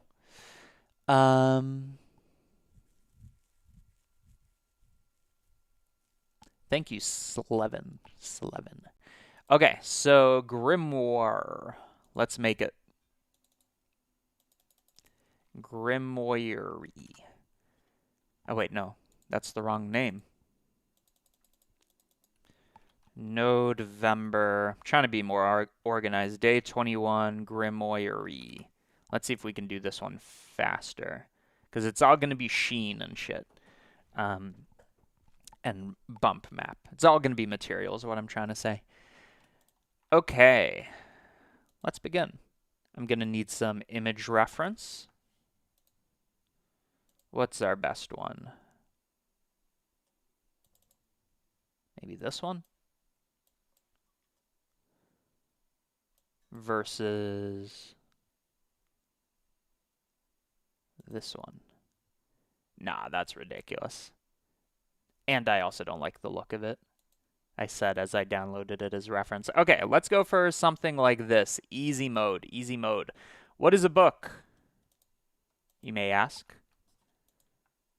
A book is a cube of knowledge. Okay? So we got a cube. I then need to open the cube to make it be a book. So I'm hoping cgmatter.com that my separate by index node is going to be working for this. That's good. So I just pick some random faces to get rid of. That's fine. I can... Oh, wait. Do I want the exact opposite of that? Yeah, I want the exact opposite of that. Okay, so this is fine. I'm going to make it shorter. And I guess we also want to fillet the edges. Tricky. There really is no bevel node. Although there's nothing stopping us from like nothing says it needs to be one geometry nodes. It's just Nodevember. So what I'm saying is I can throw in a bevel. Like it feels a little sacrilege, but like that's technically fine. As long as I like name and all that. Okay, let's try that. And then I can do another geometry nodes and fill it in. So like I said, this should be super easy. You might think, oh, it's so much detail. It's not. It's so easy. Okay, so for the book, let's make it a bit, make it a bit aspect ratio like that. These can be parameters. Easy, money. Bevel I don't need to play with. Let's open up this geo node. So I'm going to call this base. Modifiers are allowed. It's prestige. Okay. So now I need to solidify this so that it's an actual book. And does that work? It does, just tinier. So it's actually not going to be too thick, something like that. And then if I wanted to get crazy, another bevel modifier. Don't actually need that. Okay, so we got the basics of the book. Next, we need to make tattered pages. Here's how you make a tattered page. You start with the grid. Boom. Resize. Take this aspect ratio, which in this case is going to be 0.75. And we want more geometry on the y by a factor of that.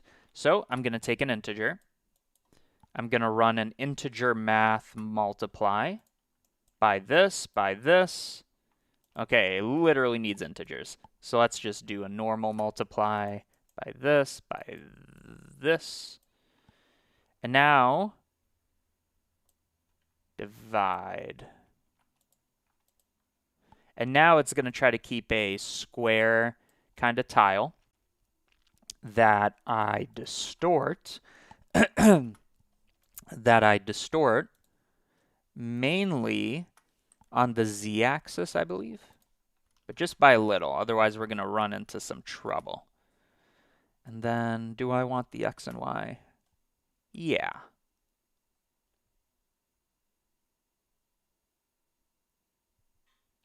Okay. And here's a little trick. So if we stack a lot of these and want to have the pages actually be unique, we're going to have this issue of so much geometry. However, and we do want to do that because the noise will be continuous and the pages won't intersect each other. However, like let's say it's 200 pages, that's a lot of geo. What if I told you we don't need almost any of it because you're not going to see the interior here, right? So what I can do is I can delete the interior faces where their position, or the points, but let's say where their position, you're going to be tempted to just say, oh, where the length is less than some number, which is going to make a circular cutout, which is better than nothing. But ideally, we want a square cutout, a square cutout. So what if we instead take my generated coordinates node that goes 0 to 1 on x, 0 to 1 on y, just like generated coordinates and shading. I'm going to compare this to halfway, 0 to 1, with some threshold. I'm going to do the same thing for y. And I'm going to delete wherever both of these are true. So we can shift it, we can grow it, and it really should be most of this.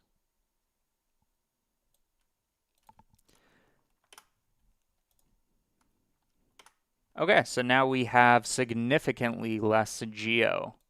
We went from 3,500 to 1,300. I then make a bunch of copies of this. So I'm going to instance on points. What are the points? Well, it needs to be a book. So it's going to be a bunch of, things right here.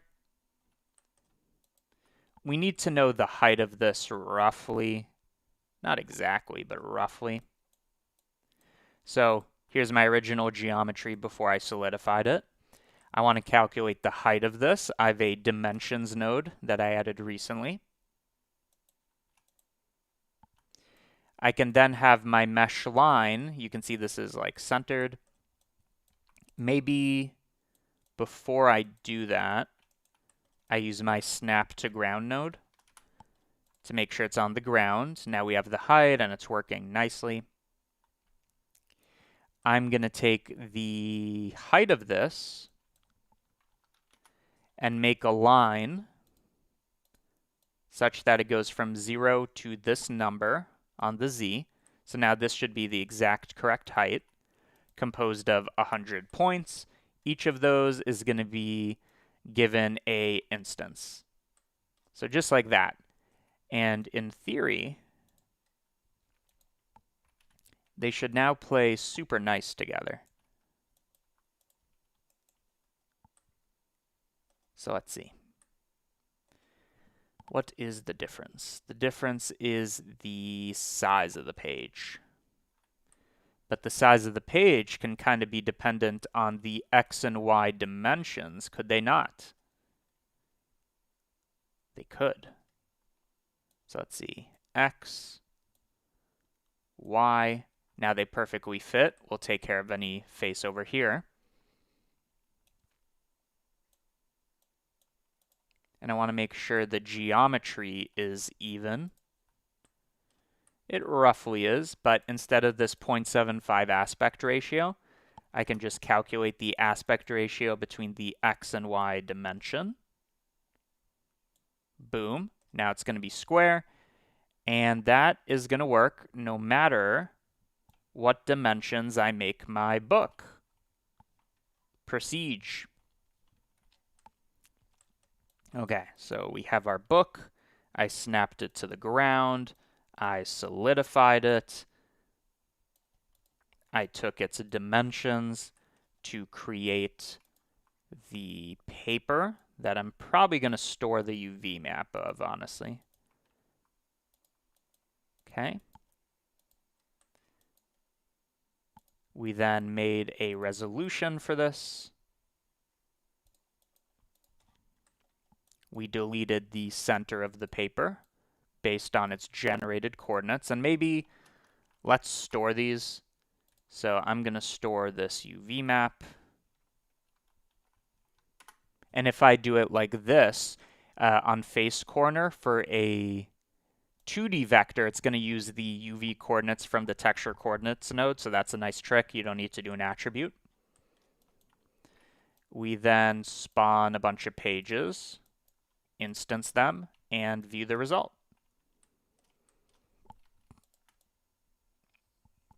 And of course, join it with the book. So that should be correct.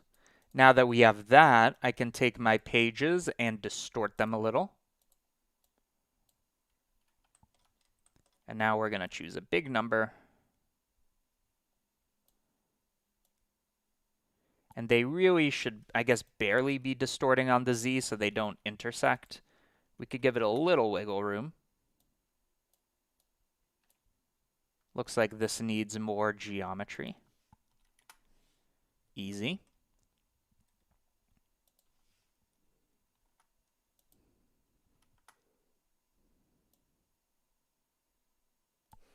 Okay, so now we have all of these pages.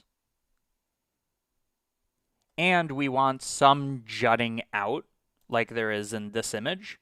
So I'm going to take some of these grids, some of these instances, and I'm going to translate instances on the y-axis by a random number.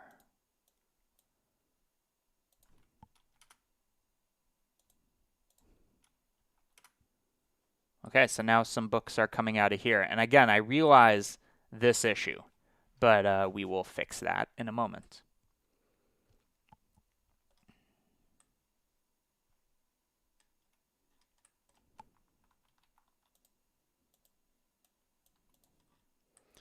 Okay, so the book, easy. What else do I want to do? They could also be slightly jutting out on the X, so maybe let's do a random vector, a random value vector that goes from 0 to like, what was it, 0.01.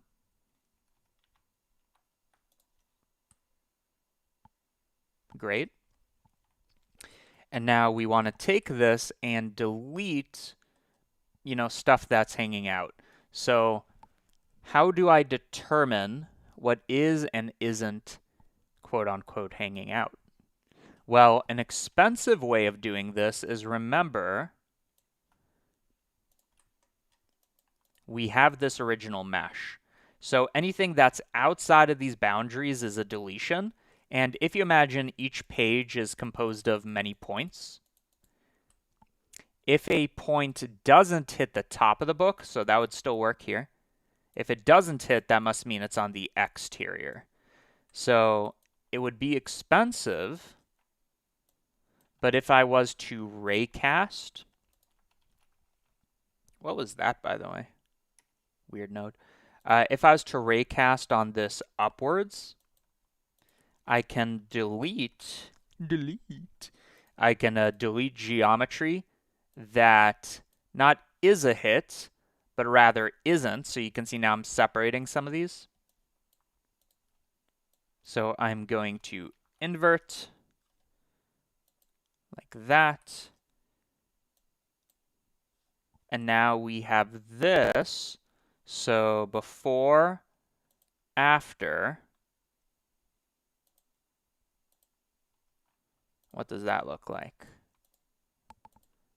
Okay, that helped a good amount. Aha. And then the issue is it needs to hit both up and down. It needs to do both of those. But then I guess it will also get rid of... Yeah. Yeah, we want to do this pre-translation. Let's think. Because this will make a perfect cut, which I don't want. So maybe I don't yet translate the instances. And then these work because they're hanging out, but they do hit. So I also need to do a raycast downwards. And I guess they need to hit both this and this.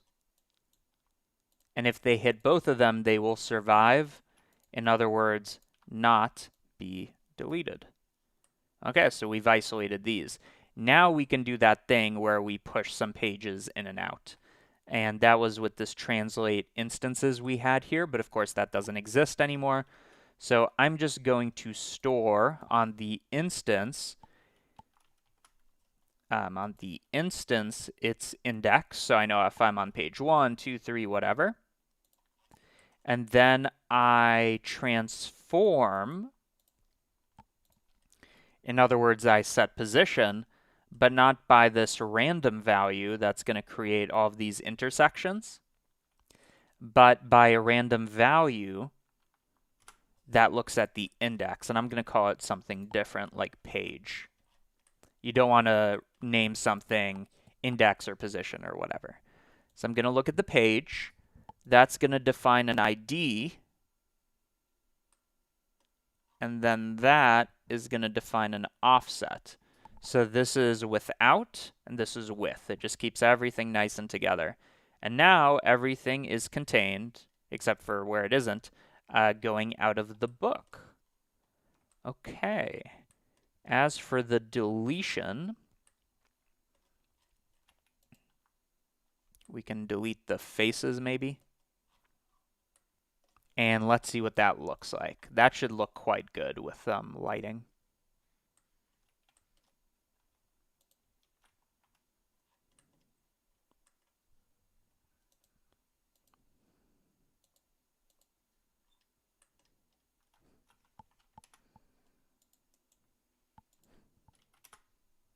Yeah. Easy money. And there's not even shaders yet. And there's gaps in the pages. So I can take the number of pages, bump it up by 50%. There you go. And note that we have major savings. So if I didn't do that deletion in the middle, we would have gone from 300, a third of a million, to 1 million. So that's a 1/3 savings. So now really all we have to do is the cover of the book. Like the pages are fine. Let me take a drink. I'm losing my voice.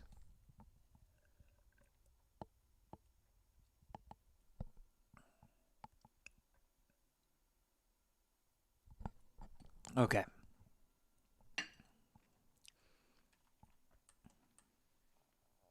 Nice and prestige.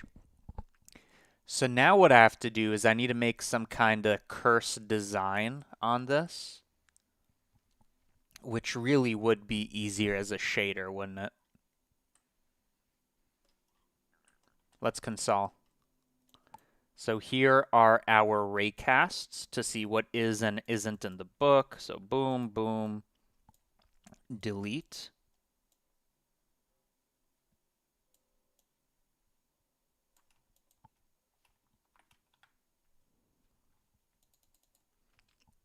So this could be called delete collisions. And it takes in two things. It takes in the book and it takes in the pages. Easy enough. Book, pages, outputs the pages.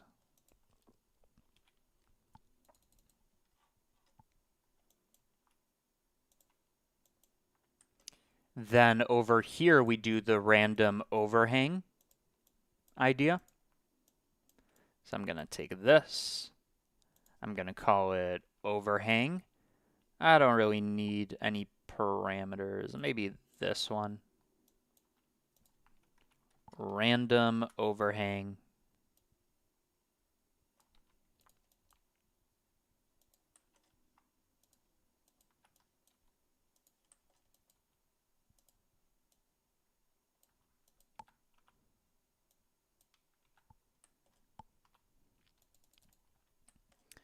Okay, we have our distortion, fine, and then what do we have over here?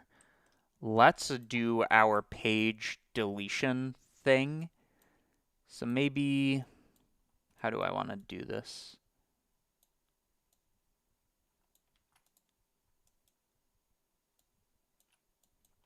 So all of this and this, yeah, all of that can be our single page that has some resolution.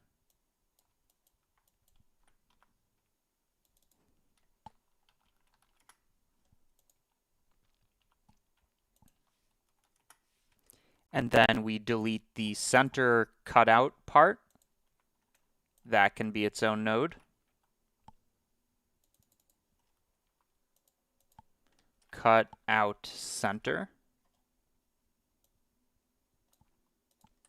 And then over here, we're just doing our instancing.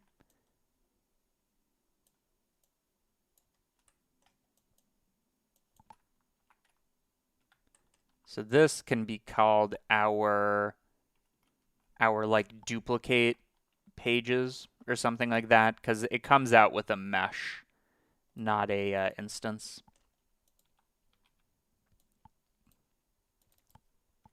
So I'm going to specify this is a mesh.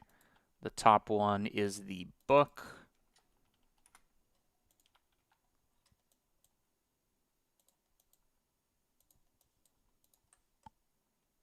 Okay. So let's talk about what we have. We started off by making a procedural cube that we cut something out of, added bevel, and then in this section, get rid of this for now. In this section, I snapped it onto the ground. I solidified it, so that's our cover. I created a page where I cut out the middle. I duplicated them, distorted them, got rid of the collisions, anything outside the book, overhangs, join. And then we can make two materials. We might add more geo, but for now, pages, book.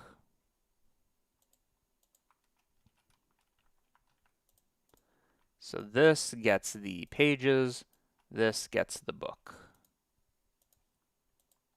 Or even cover. Okay, so let's start with the pages, because the pages are super easy. They're just kind of like noise, right? So I can start by, first of all, isolating the pages, which hopefully is as easy as... You could do it like that. We also have an attribute called page, like that. I don't know which is faster. Let's see. I don't think it matters. Well, let's do it like that so that every page can have a different level of stain. I can mix two colors. So maybe we have like a light page and a very dark page, just like that. They are rough, like there's no reflection on there, quite diffuse, low specular. And additionally, they probably have a lot of sheen, which you can think of vaguely as dust accumulation. It isn't really, but that's how I think about it. And then overall, I can throw in a noise texture because this is just geo.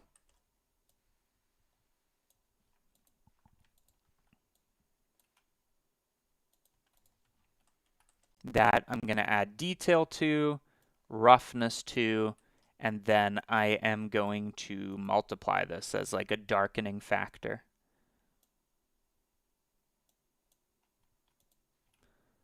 Before, after, you totally can't tell, so I'm going to up the contrast. So 0.4 to 0.6.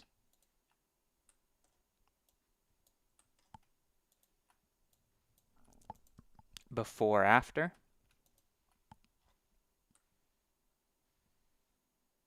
Okay.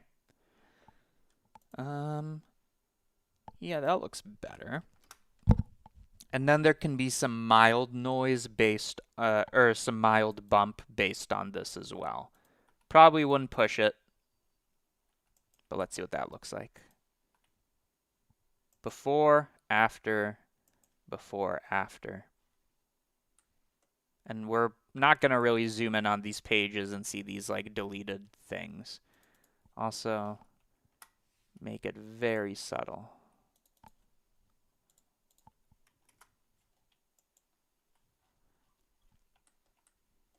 Okay.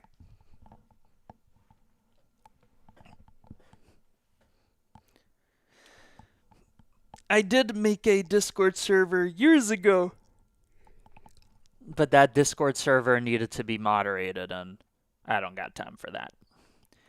Actually, the guy who moderated my Discord server, I don't know if he still does it, Soto Monte, now moderates Clint's Punisher's Discord. Because that one's serious. Like every time there's a challenge, like there's so much coming out. As for the cover, it's interesting because this one's kind of leather. Yeah, sorry for that noise. It's like leather and shiny. Well, if you remember day 17, which was helmet, mainly it's the turtle shell, but I figured out how to do leather. So let me just bring in that trick. So the way you do leather is you take a Voronoi, scaled up, and let's make sure the coordinates are uniform. You look at distance to edge, okay? Bring that up even more. Add a bit of detail. Add a bit of roughness. And use this as a bump map. So we zoom out. Already more leathery. So it's better than just using noise. It's something that makes more sense. And there's probably going to be a bit more contrast here. So not everything is a ramp. So there's just kind of like impressions here. Before, after. That's how I make leather.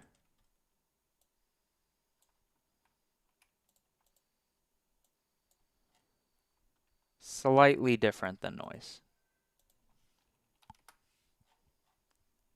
And then, of course, it's picking the right color.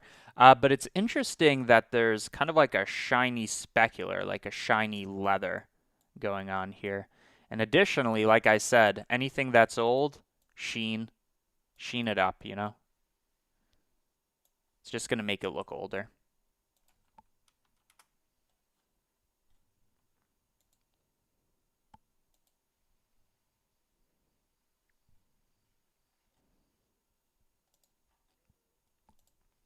Okay, so this is definitely a good start, but the next thing to do is obviously to model or design something. Let's model some low-res detail and then shader the rest. So now we're pretty much only concerned with this. How do I want to handle this? Well, first of all, it is pretty detailed. So if I want to add detail, SDF might be my best chance. So I am going to SDF remesh, add a high resolution. So here you can see the book before, after. Now it has some nice geo. I'm going to make it not as inflated and higher resolution. So now I can like essentially draw things on here with geo. So I kind of like these squares that get bigger. That's a pretty easy design to make because you can just take the position and you want to look at the distance from the center, but use something called the Manhattan metric, where the distance between the center and this is not the diagonal line, but you have to drive like a taxi cab in Manhattan. So you add the X and the Y component, which I should probably make a node for, but not right now. So I'm going to take X and Y absolute value because I don't care if you go left and right. This is the Manhattan metric. So if I view it, you can see it kind of makes this square. So here you can really see that. And because we're going to be working on this SDF that had quite a bit of geo, let's bake that down. So glad. I think it was 4.2 or something they added the bake node. Game changer. So look at this. I'm baking it, and now closer to real-time performance. Not exactly. You can see it's rotated by 45 degrees. We don't need to redo this calculation. I can just rotate our coordinate system by 45 degrees, half a rotation.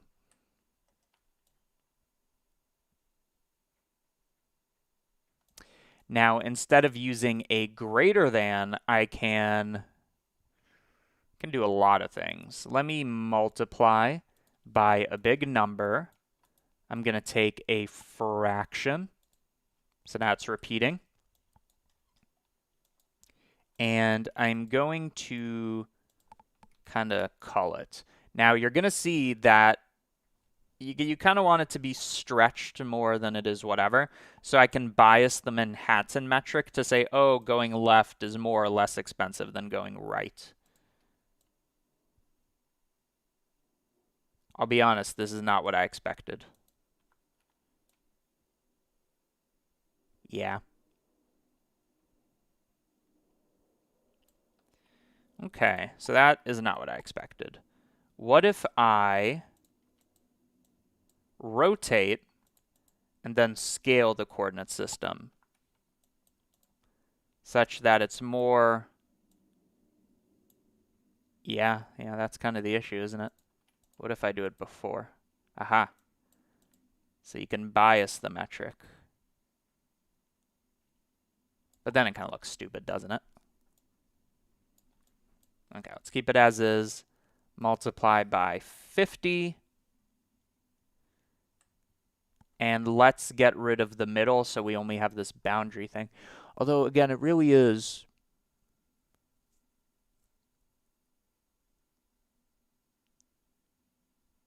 Okay, well, let's see. I can take the generated coordinates and make a mask. So I'm going to compare X and Y.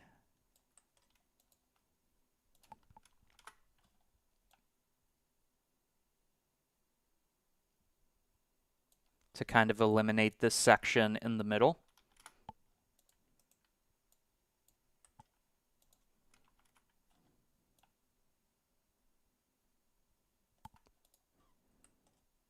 And then we want to multiply. We want to invert this. And then we want to multiply. Okay, so now we have this nice little mask. However, again, we got that issue I was talking about where I want to bias it in one direction.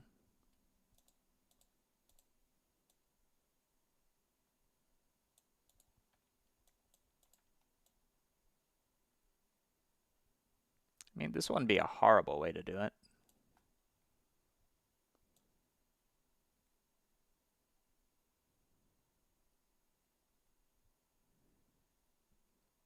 Okay, so I have this kind of pattern. What I do with that is none of your concern. Now, what I do with that is I move things off of their normal. So not just up, but also down. Of course, I have a node for this. It's called the inflate node. It does exactly that, but we can say only do that in a certain area at a certain strength. You see? And then, of course, this is too strong, but unlike shader nodes, in geonodes you can blur. Easy. E-Z.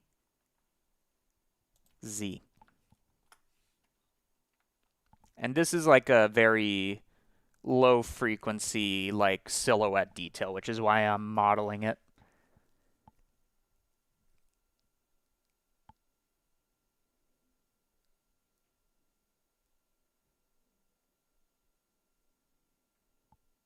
Okay. So that's pretty good. Since we put in the work, so we can really push this to do different things. Let me pick something I like.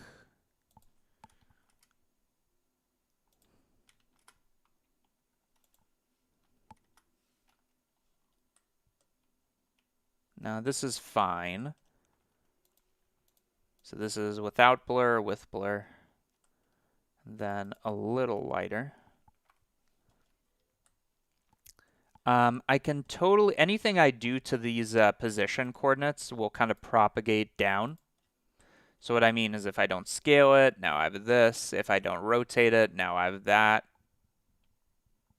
And that includes breaking up the pattern or distorting the pattern to create a different coordinate system. This should definitely be a node. Okay, before, slightly after. It's hard to get the right number. But this kind of makes it look a bit more cursed, maybe.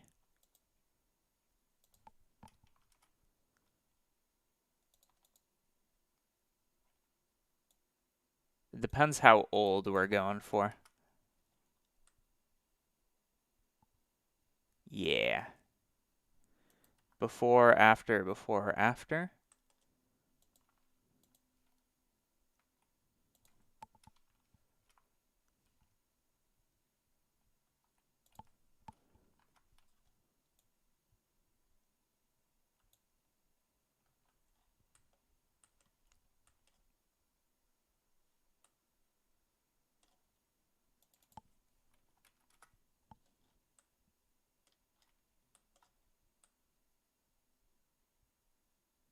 And then you can also bias.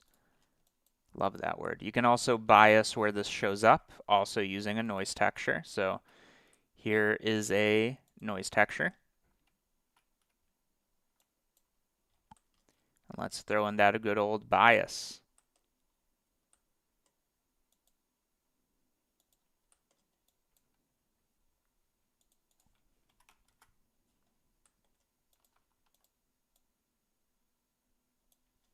So let's see, that might not add anything.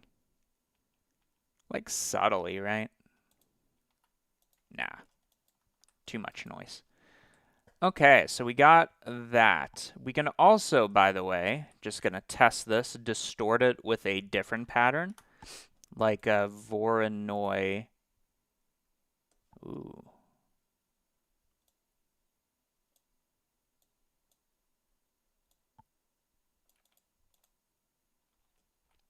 Like Voronoi texture.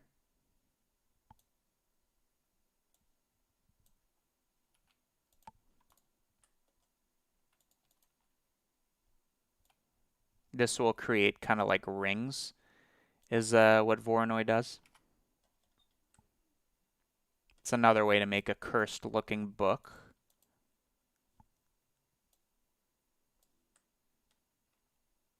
But I think I like the cleaner approach with the noise texture.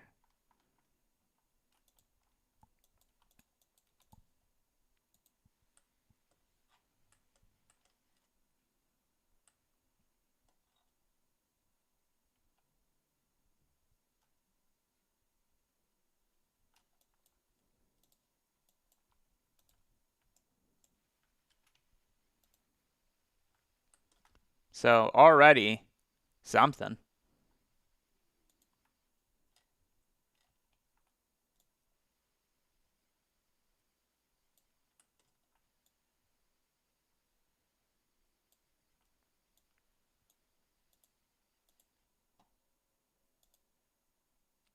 It kind of biases towards this purplish color.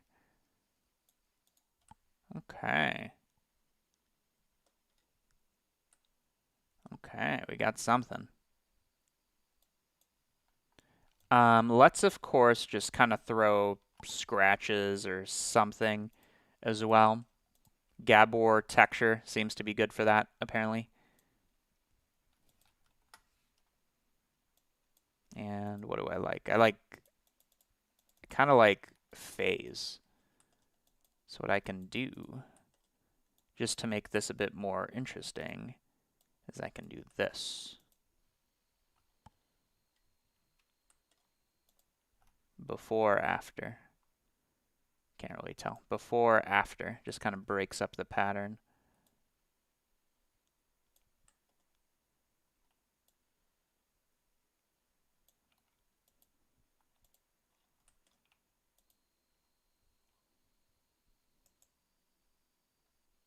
Yeah.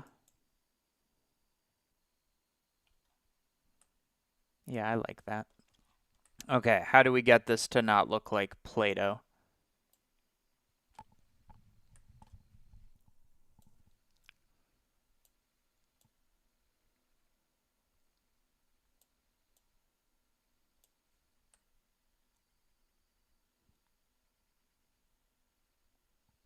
Okay, well, I know one thing is the pattern we made, which I like, right? Before, before, after. I want it, but I don't want it everywhere. So I'm going to take all this and multiply it by the generated coordinates of the z-axis. Then I have a interpolation node. What in the frickety? Interpolation node.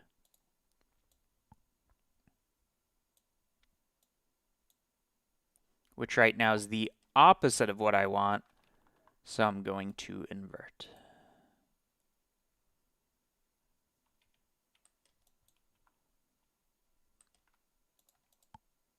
There we go. So what this does is magic. Go to cgmatter.com. It creates a Gaussian distribution, which I then inverted.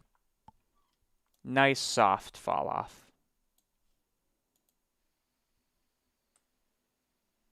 Okay.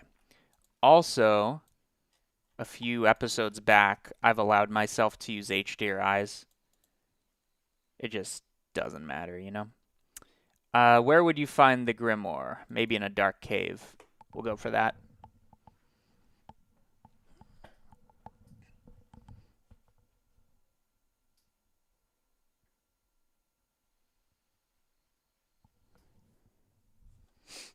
Okay. What happened? This happened. Okay.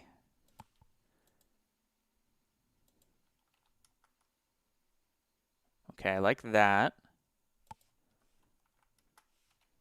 Well, once we pick a camera angle, then we can really start playing with it. So I'm going to do my good old orthographic. I just love it.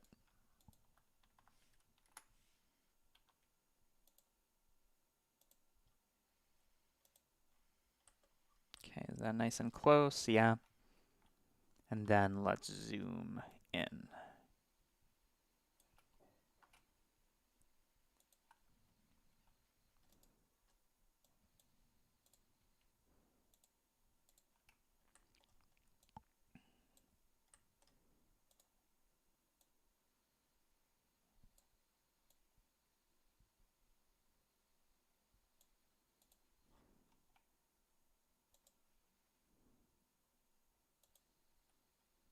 Okay. As for the color, we're just going to slap on a noise until we can think of something better.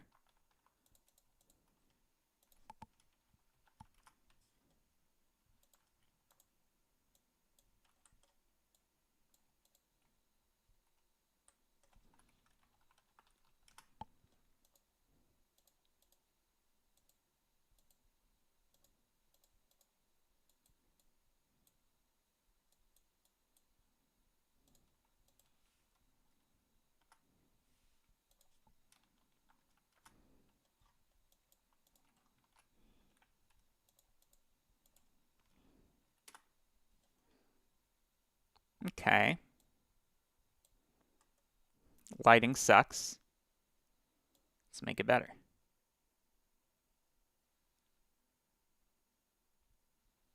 Maybe this just isn't the HDRI for the job.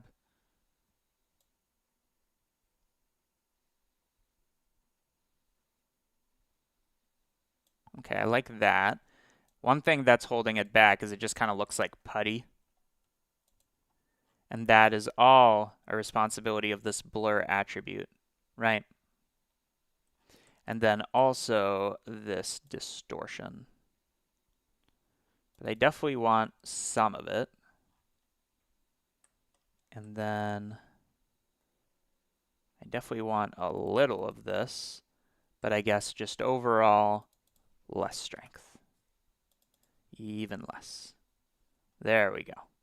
Now it's not looking so bonkers. Okay, as for the pages,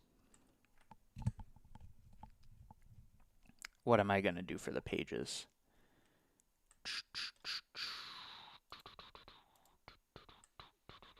Maybe they shouldn't go so dark.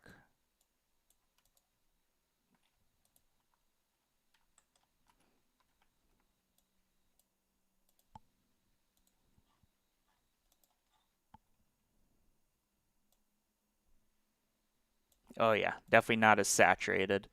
Years have leaked the color out of it. Oh. What did I do there? Somehow blue looks good. That is unexpected. Yeah, okay. Okay, we got to lean on this little color situation. Weird. Okay, okay. I see you, I hear you.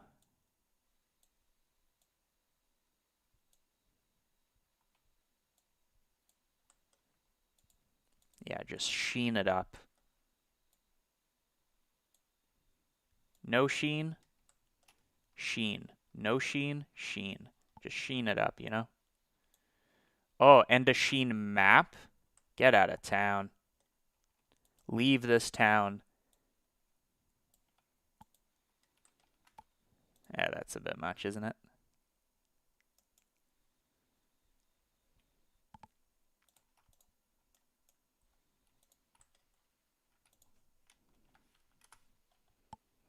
Okay, so around 0.473. So let's go 0.3 to 0.6 maybe. See what that looks like. Before, after. Still a little too high contrast for my tastes.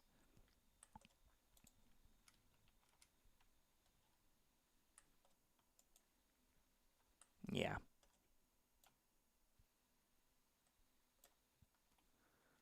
Okay, now we're getting nice and cursed. Love it.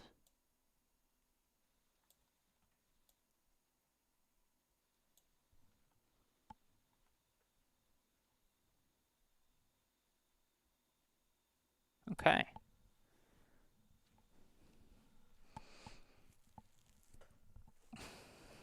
What else do we need? We need damage, which could be done with a point cloud. We could also do a design on this. I heard there was a new node called the radial tiling node.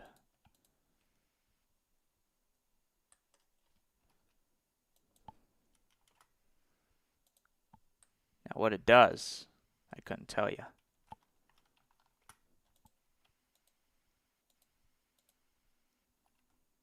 Okay, I mean, does that.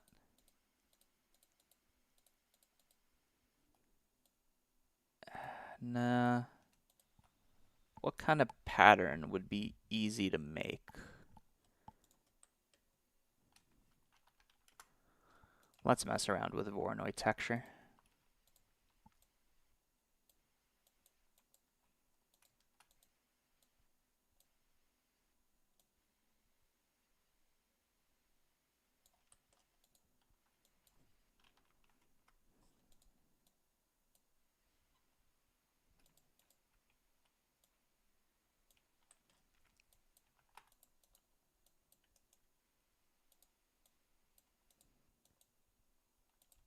Let's actually go the other way. Ooh.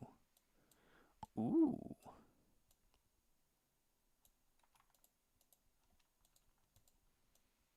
So here I'm just playing around, trying to find the pattern.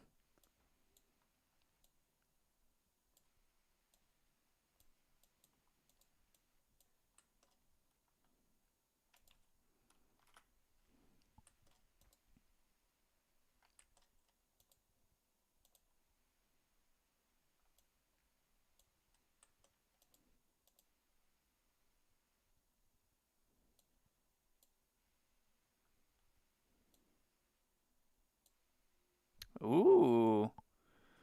Okay. Give me the cursed look. Okay, let's see. Euclidean, Manhattan, Chebyshev, no. Minkowski, yes. Yep. Free designs.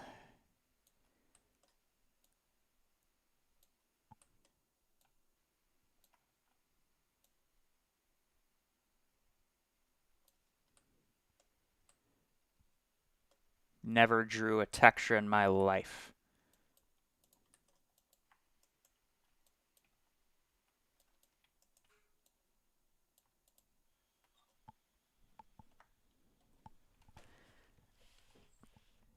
Easy patterns. Easy. What do we got?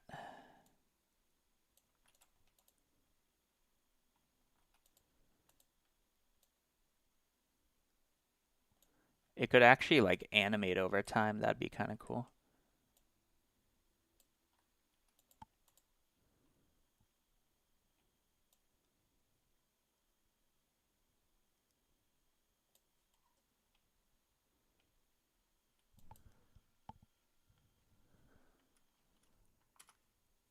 Yeah, this is the way. Chebyshev, Manhattan. Ooh, I kind of like that.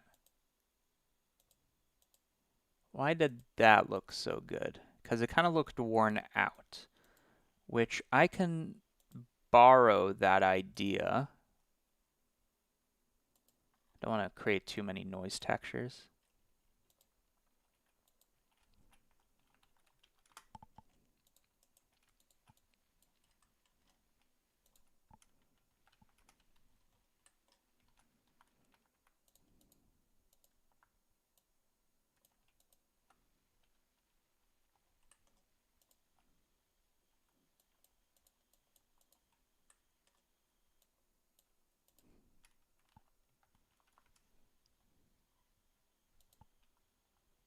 Yeah.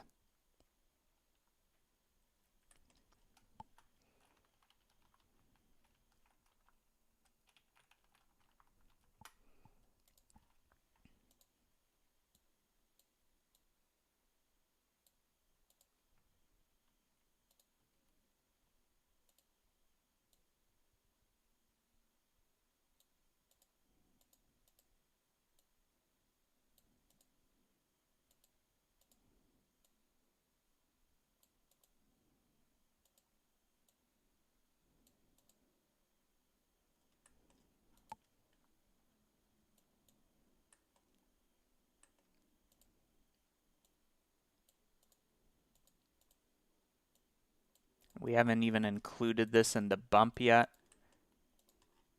The game is no longer playable.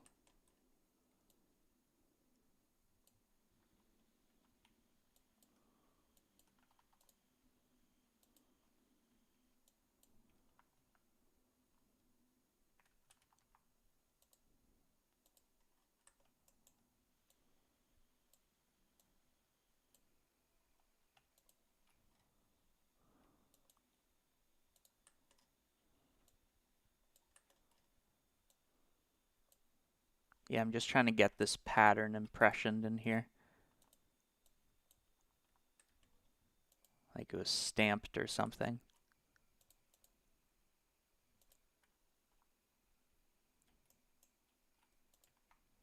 Before, after. It's nice, but it's strong. Yeah. Okay, let's console.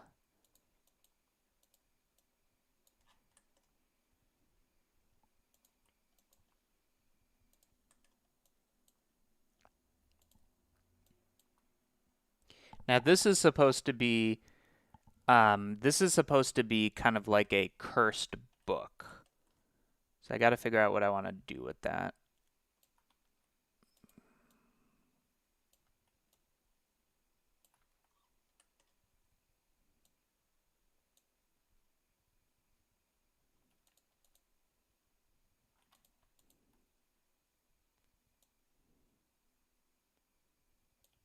Ooh, just a bit of randomization. Before, after. Yeah, just break that up.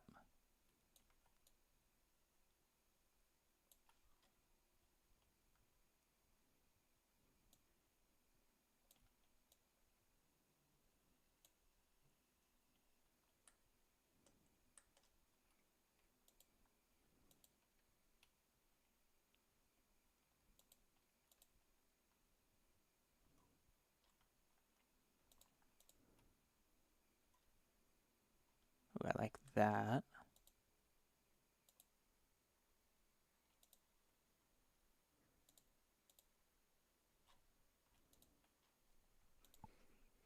These are gorgeous patterns.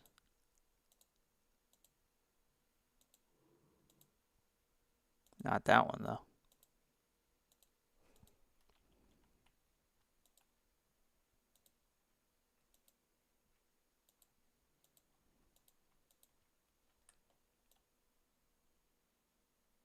Yeah, kidding?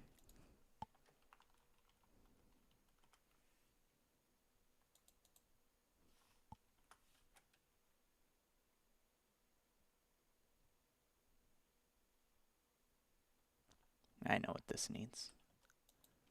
Because it's supposed to be a cursed book.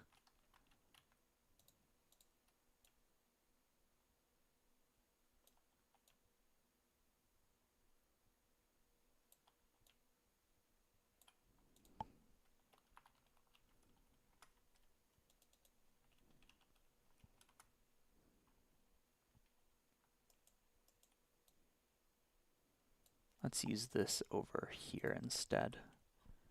Like the Voronoi textures should be fixed.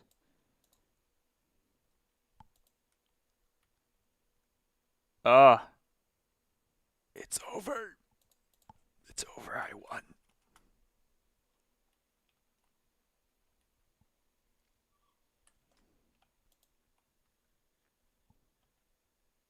Like you're telling me I can make this book like animate over time?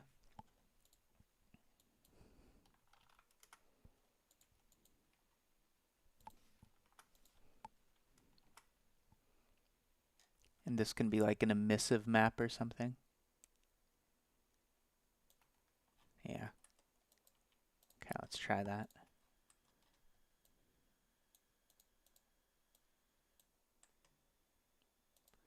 Dark magic is purple.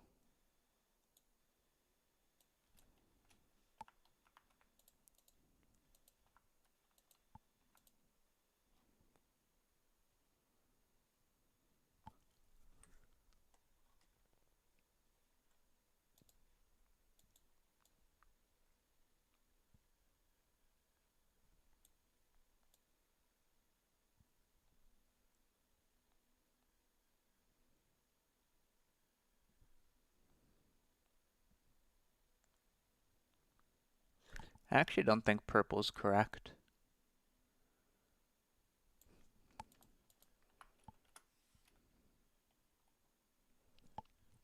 And I also only want this pattern in certain areas. So let's see, I'm going to take all of this, which ultimately makes the pattern, and I am going to... Oh, you know what I could do? I'm just going to use this attribute that exactly tells me this information. So I'm going to call this height. And then in here, I'm going to bring in height, which should... Yeah. Okay, so if I just make that really big.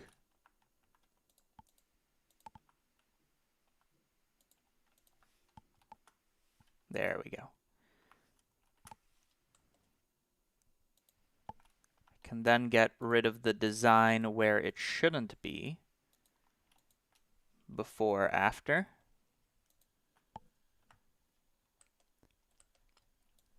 Before, after. Now, I believe you can have a negative emission where it takes the light away, but I don't think that's the move.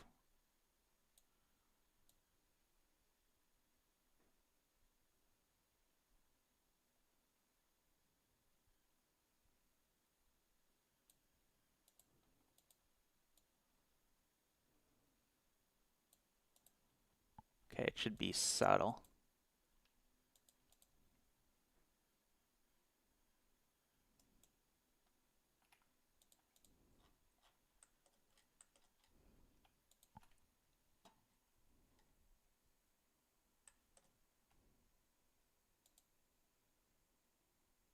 Oh, and it's like following the pattern.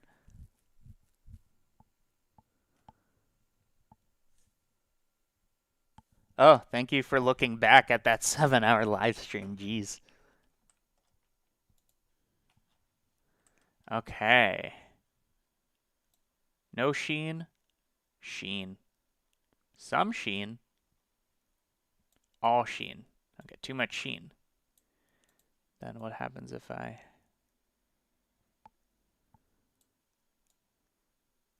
Nah, that's stupid. Okay, specular. More specular. No, that's a good amount. IOR. This book's old. Oh, it's so good. And we haven't even composited. Nope.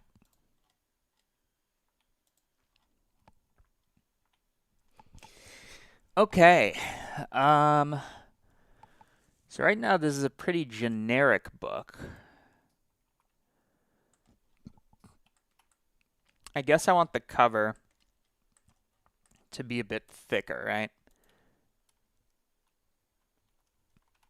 So all I need to do is rebake.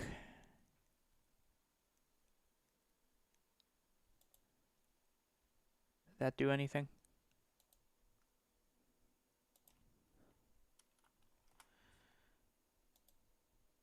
Oh, it did. Okay, so 0.02 bake view incredible. Did I shade smooth at the end? Probably should.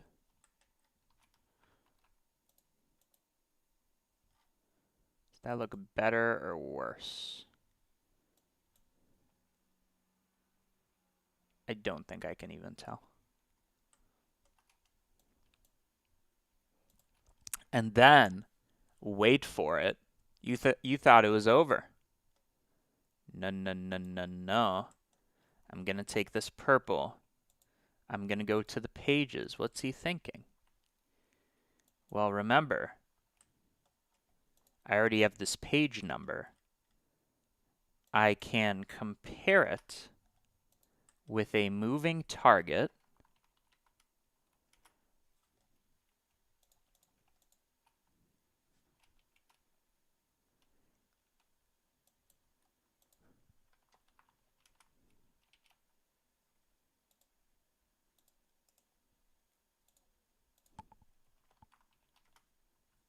And now I have a rising page. Okay. And then that can be emissive. Let's see what that looks like.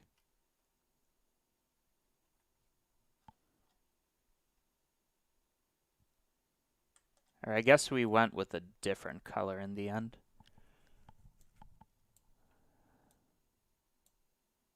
We went with this.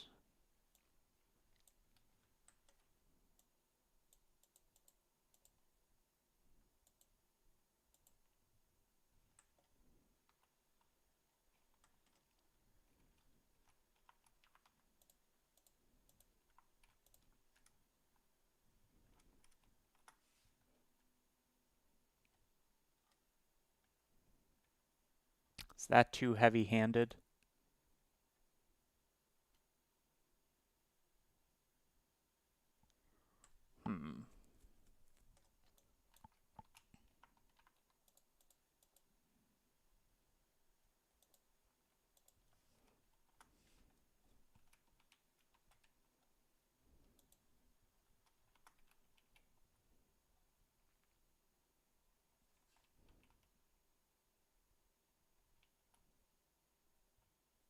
Nah, that's too heavy-handed. Even if it's tiny? Nah, that's stupid. Okay, none of that. Let's try some good old compositing. Before I do that, of course, if you don't have depth of field, you're depth of schmield. Depth of field. Here. In the middle. 5, 7. This looks cool from so many angles, this one. Like this angle. Is this something that'd be easier to see live in Eevee?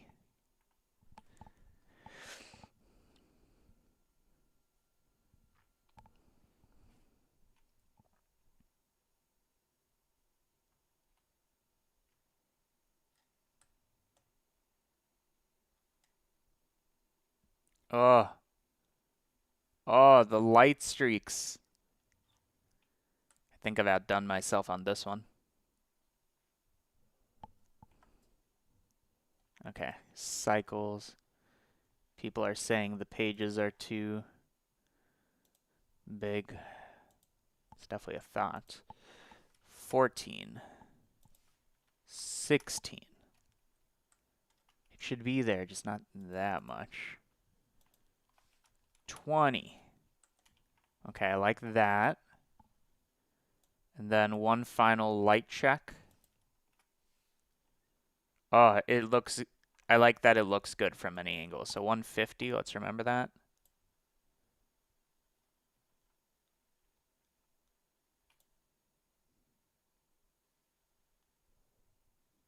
Nah, we definitely had it right.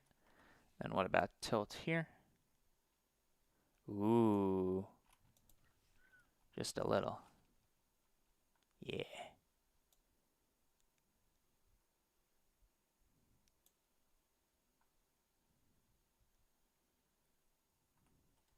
Yeah, I like that it's always subtly magical.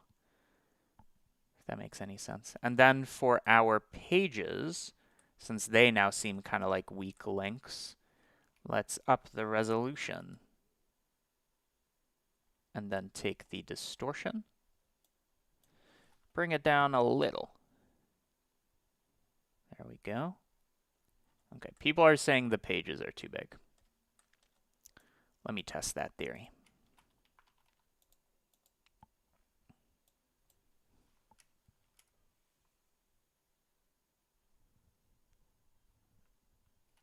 I don't hate it.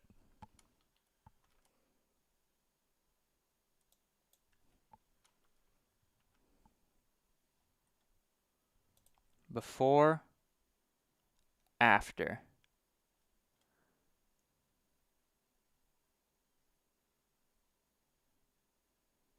I don't hate it. And it does give me a bit of an opportunity to do something.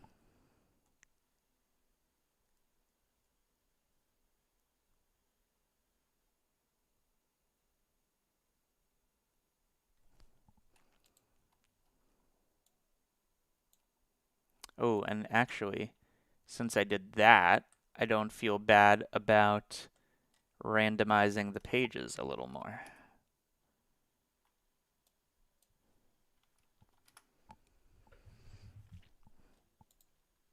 This should go both ways. So it can go in and out, not just, whoops. Oh, that's fine.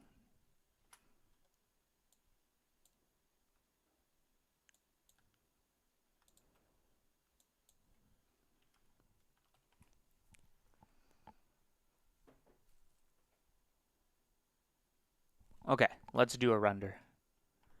We are 3.5 hours in and almost finished submission 2. And not lazily either, like pretty good. Okay, I need to not finish. I need to change my startup file. I keep doing this now that I saw Robin Square do it. Viewer node. Let's see. Renders fast? She never renders fast. But each sample is doing work.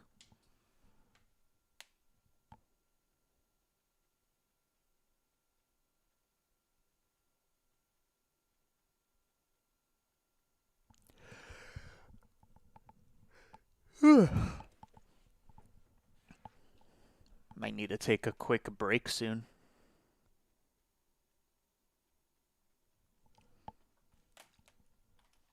Let's see. While we render.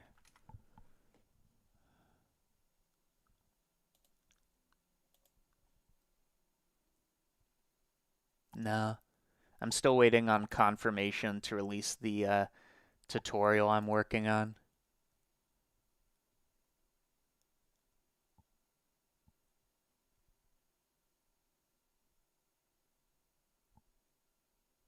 Okay.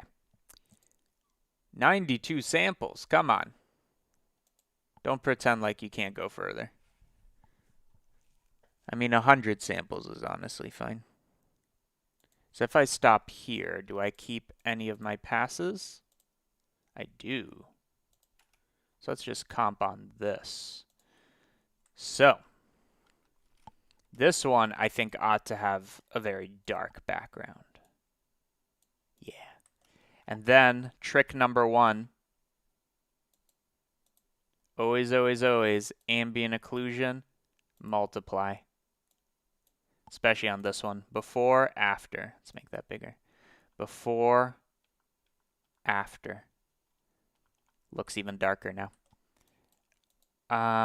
Honestly, I don't think this one gets any glare. Not that it would even, like, see it anyways.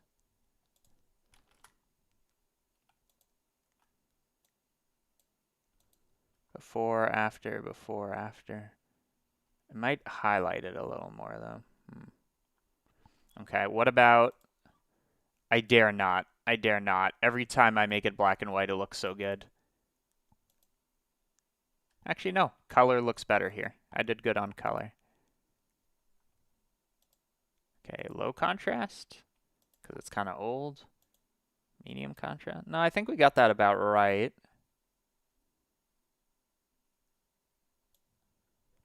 think we got all of this about right.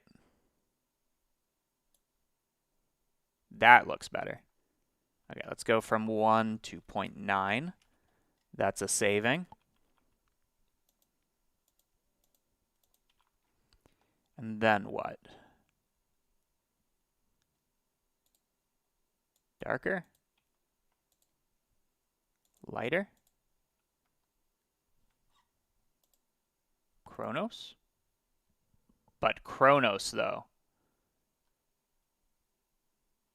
Can I get the best of both worlds? Let's see. Color, space. I don't know what any of this means.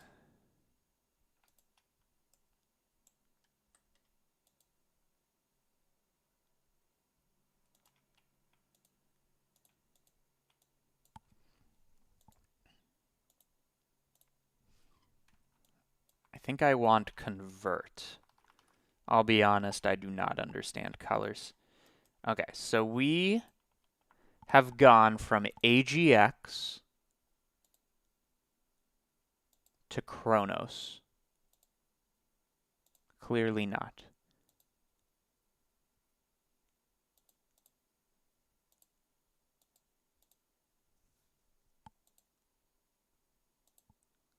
How do I go from AGX to Chronos? And the reason I'm doing it this way is I want to blend the two. Like, I like them both.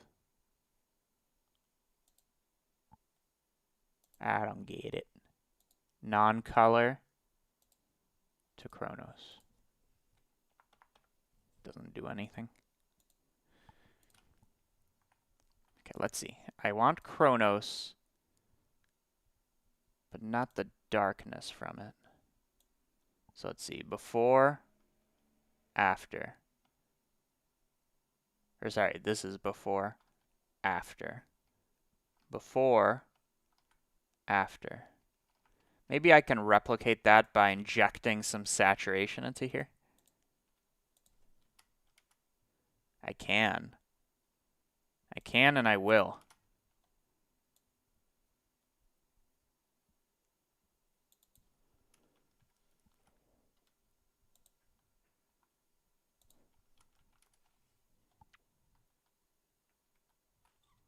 Okay, nice. And I think it's good that the emission stuff is subtle. I don't think I want to go overboard with that. And I like that it kind of goes around the rim. Okay, okay. So before, let's zoom in here. Before, after. Before, after. It doesn't look like we changed much, but we did.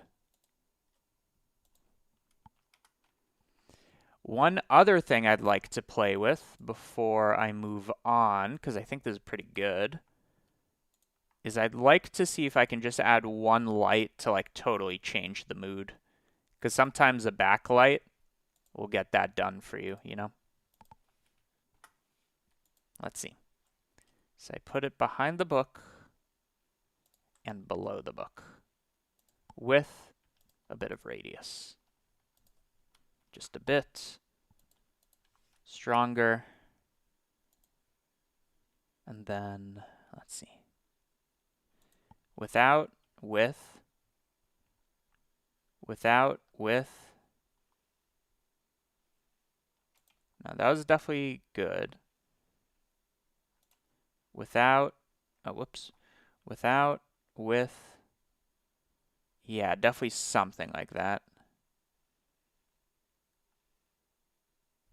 Without, with. Okay, let's compare. So the only thing I changed is I added a light, and I want to see if it looks any better. And actually, let's only do like 60 samples.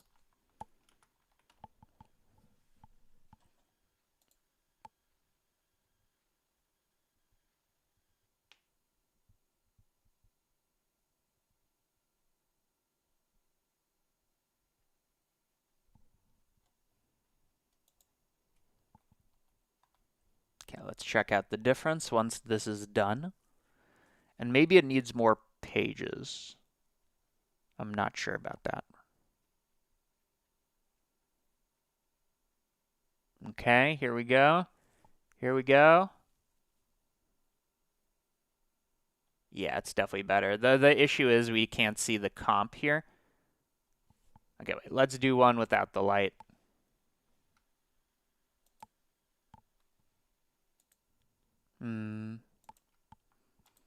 Okay, so with the light, and now without the light. And maybe I'll throw it up to a survey.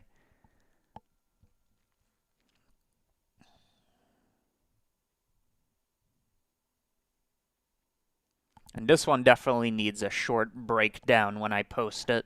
Just some like screenshots of like the progress. Okay. Oh wait. Doy. I didn't actually get rid of the light. Need to turn it off here.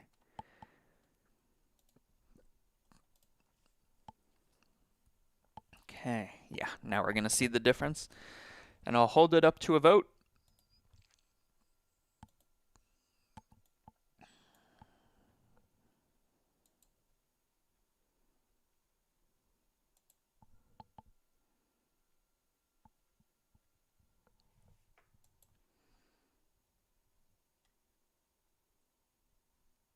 Okay, the results are in.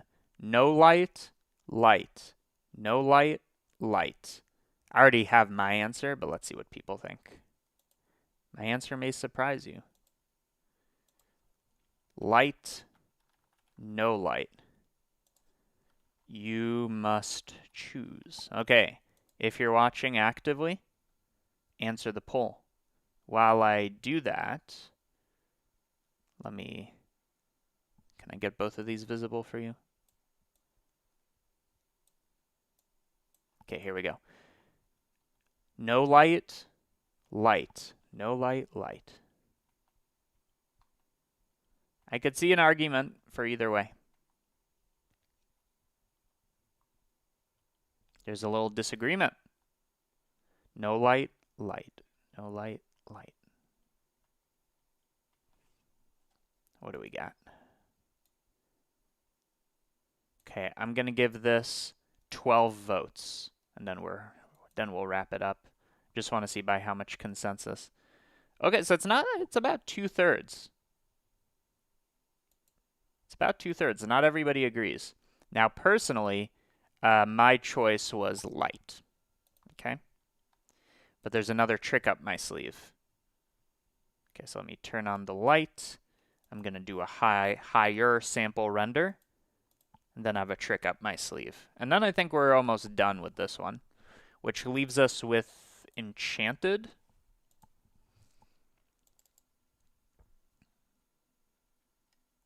Enchanting. Look at this. These 6 blocks. Done, done, done, done. Almost halfway. Then what do we got? We got Time Warp. Connected's going to be fun. Also, Time's going to be fun. Then everybody and their mother is going to do a fractal. I'm going to see if I can not do a fractal. Same with tessellate. Everybody's going to do a fractal. There's other kinds of repetition.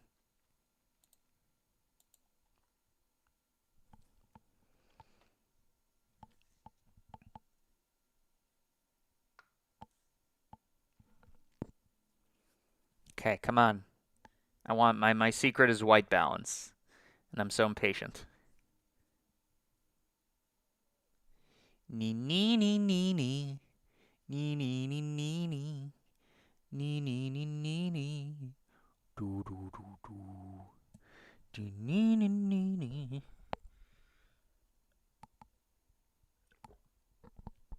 Okay. 2 more samples. 1 more sample and it's done. Okay. We haven't touched white balance. Let's see if warm or cold is correct. Warm. I think I already know the answer. Cold.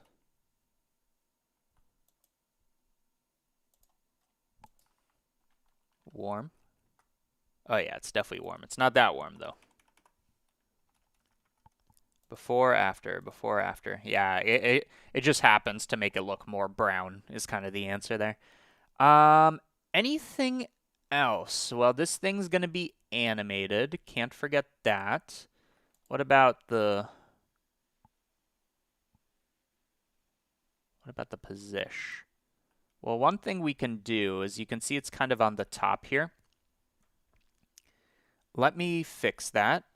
I could either use the bounding box. Let's do... Oh, and I need to clean this shit up. Let's do the dimensions node. No, but then I need a... Oh, no, that's fine. I'm going to use the dimensions node, and then I'm going to transform by the height divided by -2. So that goes halfway, but also downwards, I guess. And then that is only on the z-axis. The reason for this is it should make for easier rotation. Okay, so now the book is centered. Now what did I want to do? I wanted to...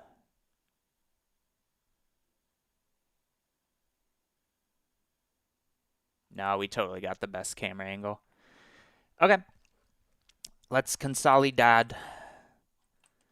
What do we got here? We got a position that I'm slightly distorting with a noise texture. And scaling. So this is going to be our pattern, I believe, where it shifts upwards. Actually, that's definitely what it is. So all of that's going to be a node group. Boop, boop, boop, boop. Ba-dum, ba-dum, ba-dum. Sound effects for organizing nodes. Who's with me? Okay.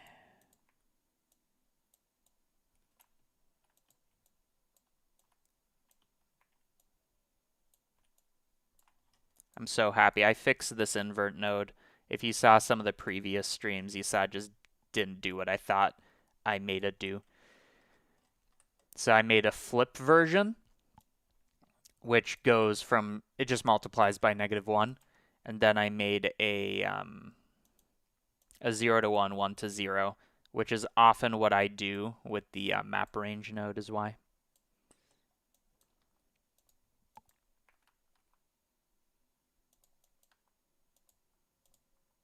Okay, I store the height before I inflate by the height. Okay, so this whole bad boy is kind of like the design. Easy as that. I can at least expose one parameter, which let's say it's the strength, and let's say it's the smoothness.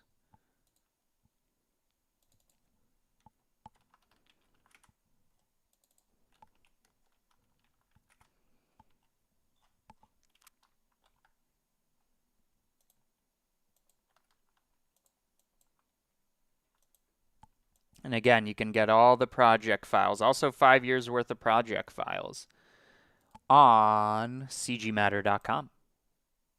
Okay, that's what's up. Member site here. So many files. This one, again, I know I said it, but this one turned out so good. Okay. Let's finish strong. I've realized bundles are not for me. Okay, we got that. We then got that SDF that I'm baking for speed. I just like having this on frame 1, so I'm going to rebake. And maybe now that we're here, let's up the quality a little and rebake.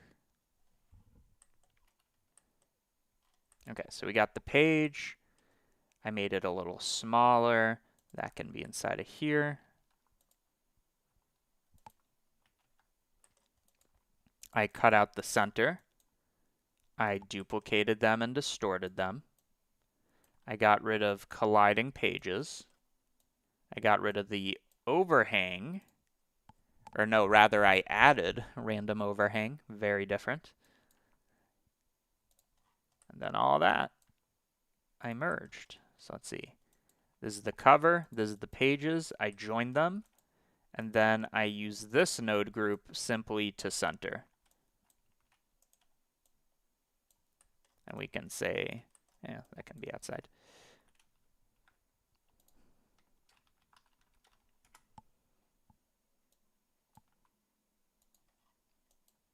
So honestly, quite easy.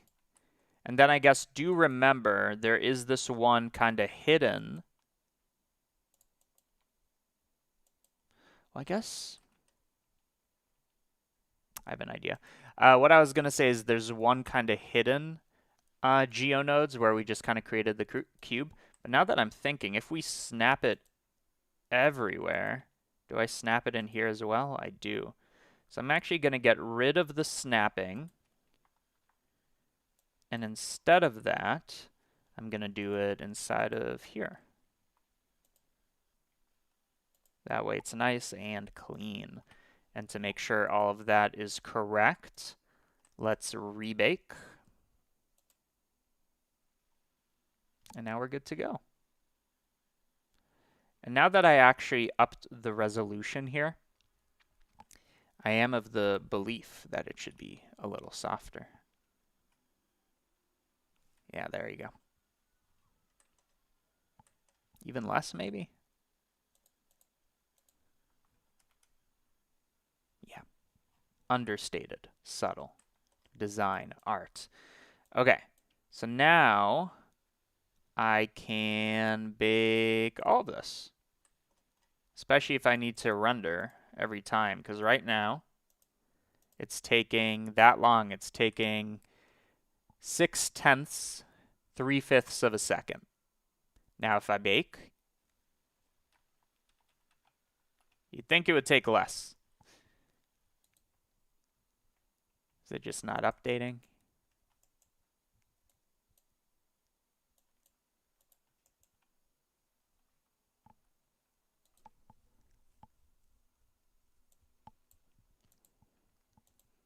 Okay, so now it's real time. And before, oh, I see the issue. The issue is it knows that nothing has changed, so why would it recalculate? Very good, very good. One thing I would like to see is if I turn this into a node group, I want that bake, like expose that button so I can rebake the node group. I feel like that makes sense. Okie dokie. So we've consoled everything that needs to be exposed is exposed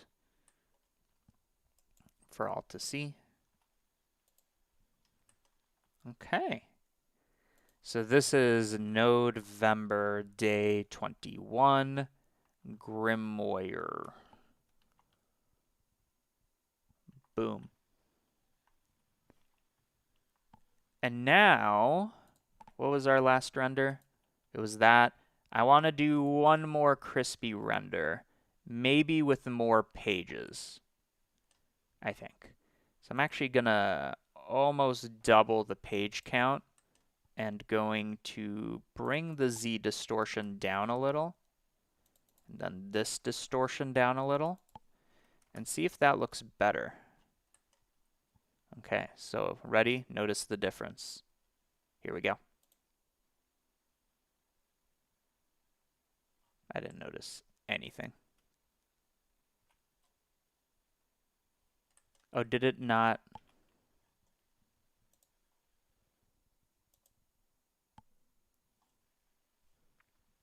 Okay, bake to disk.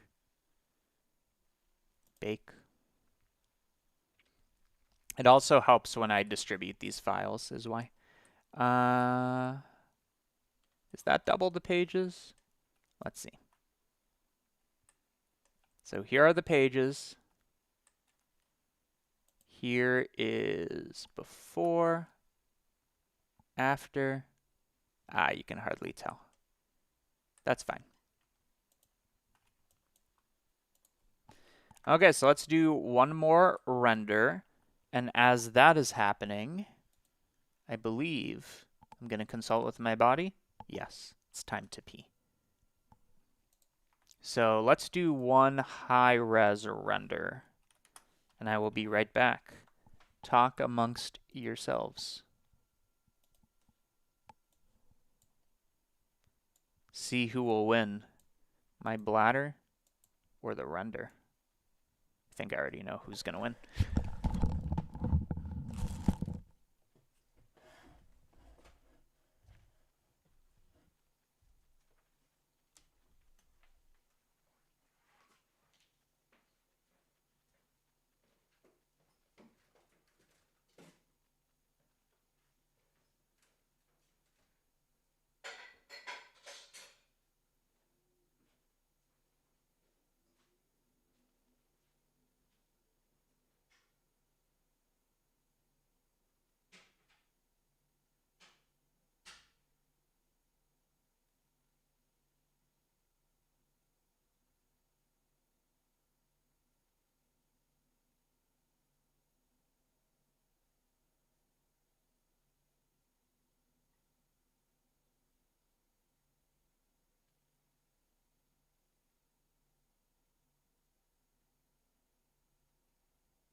Ooh.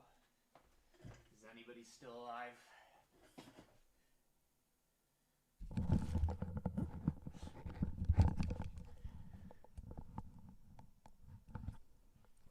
Wow, it's not even halfway done. This must be a streaming thing. There's not that much geo, right? Oh, also, probably shouldn't be doing viewport rendering. How much geo does this have? Here. Okay, I mean, 5 million faces is a lot, but it's 100% the sheen. Sheen and emission working together to make it slow. Okay, let's get rid of some of these things. Now, we do have one more left, in theory, if my title is correct. I need to do a vibe check. Like, what is the next one, and am I excited to do it right now, or do I wait? Because now I'm back to being 1 day ahead, because I just did the 21st. Enchanting. I need to think if there's an idea I'm excited for. Enchanting. Harry Potter wand. Valuable gem. Fairy. The movie Enchanted. Glass slipper. Kind of like glass slipper. What does a glass slipper look like? Because wasn't that like part of the whole magic thing? Let's see. That might be a little hard to model. But I like how it turns faceted. I kind of like that. That would just be procedural modeling.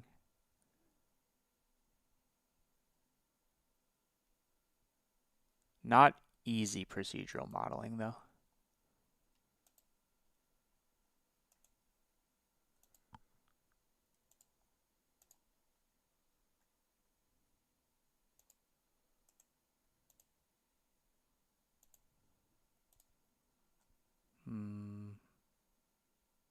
Could be super cartoony.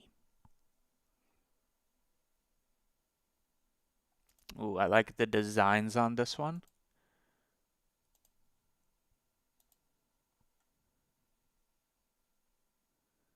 I haven't done many.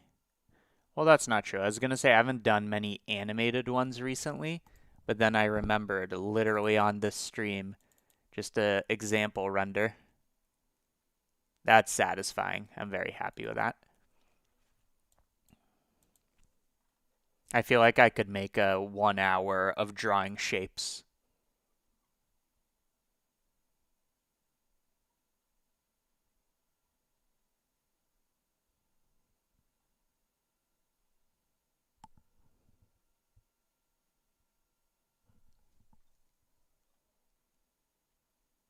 Then what about Disney Castle? Nope. That is a strong no. Okay. So the glass slipper I do like. I don't know if I'm going to do it today. So I may wrap up stream. I'm not promising anything yet. Let's see. But if so, thank you for watching this far. Now, I just want to publish this tutorial that I said I worked on and do a live viewing. I'm not going to show it on live stream until it's published because people pay to see it early. cgmatter.com. But I was hoping I could release it on here and like during break just play it. It's like 10 minutes. Okay. Yeah, it might be a good challenge to do these swirlies procedurally spawned on the thing and like shrink wrapped to it.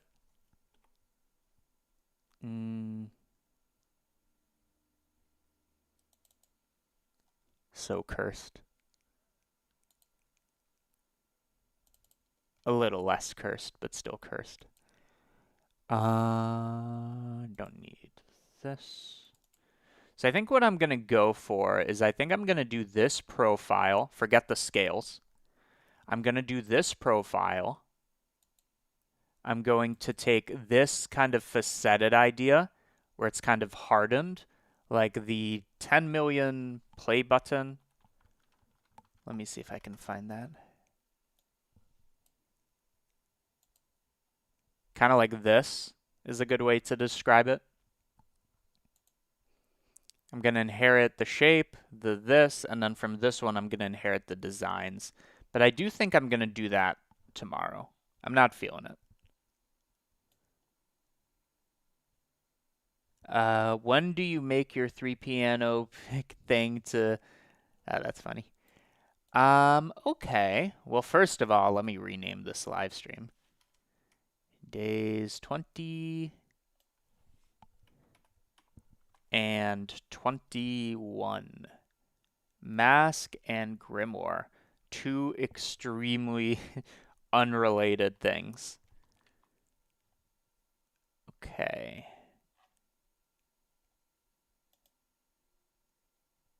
Okay, I've renamed the live stream. Okay. It's finished rendering. I want to see the comparison. Before, after, dare I. It just looks so much better in Chronos.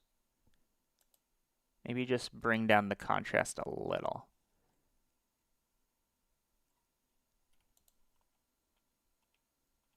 No, that's definitely the way to go. Okay, so I'm happy with that. Now, eventually I'm going to render out this as an animation because remember, the emission thing kind of does the thing. So I'm just going to call this preview render. Save that for later. And everything we did here, once I organize it, is going to be uploaded today or tomorrow. cgmatter.com, go to the member site, go to Nodevember, and you'll see day 20 and 21 populated down here with the project file. And like I said, I just released a tutorial that does not come out yet, although maybe later today, about edge and face erosion. I'm very happy. I'm trying a vaguely new presentation style. Basically, the only difference is I've been watching the lock-picking lawyer. Actually, I want to show you something. Be right back. I'm going to get my lock-picking shit.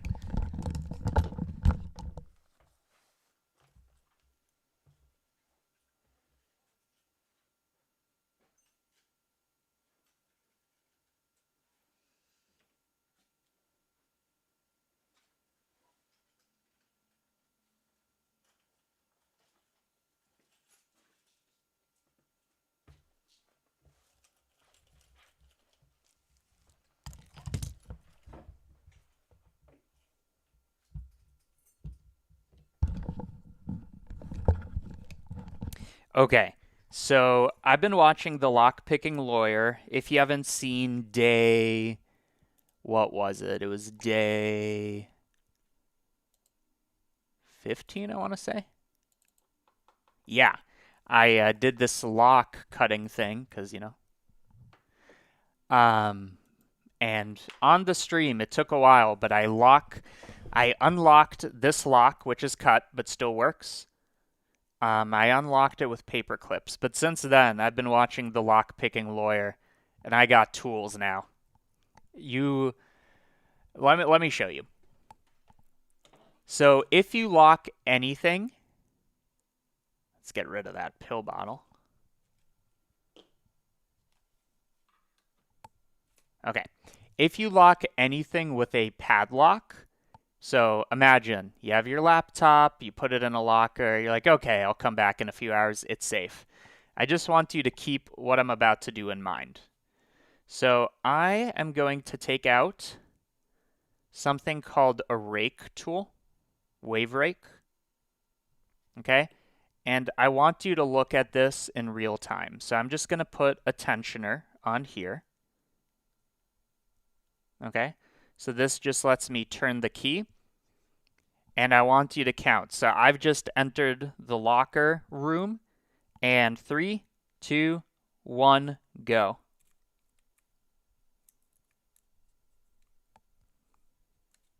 Open. Let's do that again. That was actually pretty slow. Okay, I've entered the locker room. You have a locked lock. 3, 2, 1, go. Come on, get in there. Unlocked. Now this is a special tool. But assuming I have a normal lock pick, let's say. So this is my new hobby now. Assuming I have a normal lock pick, which looks something like that, surely that will take longer, and it does, but not by much. Let's do it. So I'm going to put the tensioner in. Normal lock pick. 3, 2, 1, go. That might have even been faster. Now, I haven't tried on other padlocks, because presumably, if there's a padlock, somebody's protecting something. So I'm very tempted, but I don't do it out and about. But I'd like to try this. I think ultimately this must be a pretty easy padlock. 3, 2, 1, go. Oh, didn't get an immediate solve this time. But I want to try them. I wonder if there's like lock picking, not the kit, but the locks that I can play with.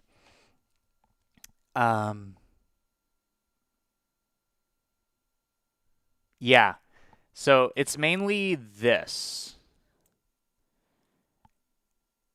And I've tried it on like my own door, and I wasn't able to do that because it is a harder door. But this tool, the idea is a key has has those notches. Each one corresponds with part of the lock. This one kind of does them all at once, if you can imagine that. Sometimes you have to shimmy it real hard. So let's see. 3, 2, 1, go. I can't stop. It's so fun. Okay, so we are at end of stream, and at the end of the stream, I always take one question.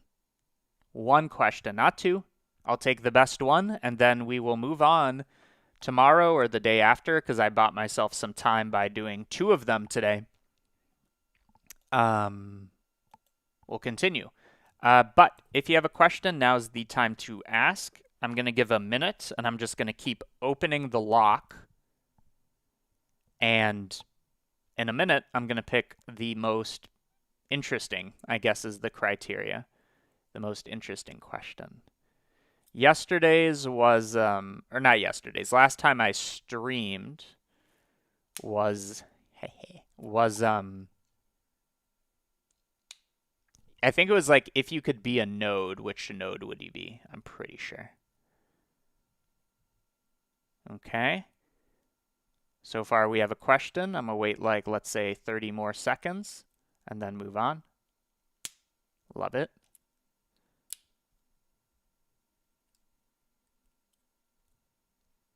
Okay. 20, 19, 18, 17, 16, 15, 14, 13, 12, 11, 10, 9, 8, 7, 6, 5, 4, 3, 2, 1. Okay, what are the options? Have you ever found a use case for exponential function in Blender? When did you start doing Blender professionally, and what was your parents' reaction on that? Other content creators that grind your gears. So I'm going to answer, have you ever found a use case for the exponential function in Blender? I have. A very specific one. So really the only place usually these things are exposed is when you're doing animation interpolation, right? You have, well, I can just show you. If I have keyframes, you can see there's all these interpolation types like linear, Bezier. You're going to see exponential. I don't animate, so I don't know, but I imagine people don't use that a lot. Here is the only use case I've ever used exponential on. And I'm going to open up the tutorial. It's an oldie. It's probably on the CG Matter channel. CG Matter Infinite Zoom. Okay. It's hard for me to watch back these old ones. But I'll play it out loud. If we take an image and zoom it in, there's an immediate drop in resolution. Details smaller than the pixels are lost, and the best we can do nowadays is throw some up-resing AI at this that may or may not enhance the image. Some pictures, however, can't be recovered if they're too blurry, pixelated, or have some other kind of issue. But today we're just going to ignore those limitations and make infinitely zooming pictures because finite resolution is lame, limiting, and not nearly psychedelic. If you're wondering how this is even possible, the answer is that it's not. It's an optical illusion. No one can drive that smoothly, and the only way this many fat clouds appear consecutively is if I'm the one blowing them. So the question is, how do we go from this type of zooming, which drops in resolution, to this infinite type of zooming? Let me give you a second to think about it. That's right, I found a long street to photograph, took photos every 5 steps or so, which gave me this image sequence. I then overlaid these photos vertically using a bunch of planes and had a camera zoom in from above. And as long as you have Blender, some photos to work with, and lots of patience, you too can make this infinite zoom in 3, 2, 1. So instead of manually taking photos like a caveman, we'll exploit Google Earth to extract an image sequence. The benefit here is that we can pull high-resolution photos from virtually any street, and walking forwards is the same as progressing forwards in Street View. Once you've picked your location, you can hide this yellow line by toggling terrain, and then use the Save Image feature feature to start extracting a sequence of you progressing forwards. Don't worry if your frames aren't perfectly centered, since we'll be doing all our aligning in Blender. Now that we have our sequence ready, we'll switch over to Blender in 3, 2, 1. So with Blender open, pillage the default cube, replace it with a plane matching the aspect ratio of our images, and place our camera above this plane pointing downwards. We want this camera to be in orthographic mode so we don't have any perspective issues, and just bring down the orthographic scale so everything's in frame. Now in the shading workspace, apply the default material to our plane and swap the principled BSDF node for an image texture node with the first image from our sequence viewed from the standard view transform. Remember, our goal is to stack aligned images so that they create the illusion of one seamless image from above. So obviously we want to duplicate our plane and apply new material using the second image. To help us with the aligning, mix the image texture node with a transparent BSDF node and line things up the best that you can. Of course, you can spend a lot of time doing this, but personally I like to keep it sloppy and looking as bad as possible. To blend these even better, we want to take our second image and feather out the edges so the two planes seamlessly morph together. In other words, we need to create a feathered mask and use that as the factor in our mix node. To do this, go to the compositing workspace and create a node graph with the rounded square being feather eroded and scaled to fit our render size. Hook this up to the composite node and render out the image so we can use it as the mixing factor between our image texture and the transparent BSDF. For even more control, set the image texture node to clip so we don't get any repeating, and with the mapping node we can scale and move around our mask to get the most invisible transition possible. And at this point you might want to put on your favorite podcast because you're going to be repeating this process for a long time. For the infinite zooms I made, I used somewhere between 20 and 30 images, which already got me into some trouble with floating point rounding errors. So in general, more zooming means more work, which is just something you want to keep in mind as you're making this. But when you lose the will to go on, just go to your last frame and keyframe the orthographic scale, and then back on the first frame zoom out and add another keyframe. This will animate the orthographic scale with a linear. Okay, so this is the important part. When I keyframe between two like zoom levels, you're going to see that you want it to be a constant zoom, yet it looks like this. Interpolation, which you can see has the wrong timing, so swap. So it kind of starts slow and then it speeds up, which is exactly what an exponential is. So you have to set it to exponential. Over at exponential interpolation with the easing set to ease out. The reason this works is because we interpret zooming on an exponential scale, and we've switched our interpolation model to match that. Now since orthographic scale doesn't... And if I didn't ease out, it would be constant. So zooming, if I'm thinking about this right, is an exponential operation, if you want it to be. Affect motion blur, we're going to need some post-processing to complete our image. Go over to the compositing tab and add a directional blur node, which we can use to simulate motion blur since we're really just zooming into the center of an image. To make it look even more dynamic, add in some lens distortion with a bit of dispersion set to fit inside our render region. Really. Finally, the only time I can remember, and I remember it so well that I looked back at the 6-year-old tutorial, exponential for that. I will leave you with one more thing. So that was the answer to that question. Recently, Camera Tracker V4 came out, and I'm very happy with it. So I'm going to play the trailer, and that's it. We'll close out.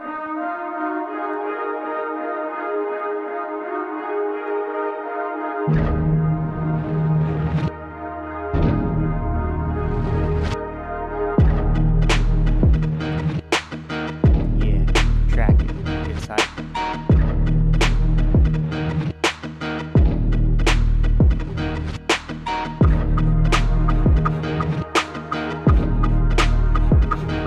One-button tracking solution.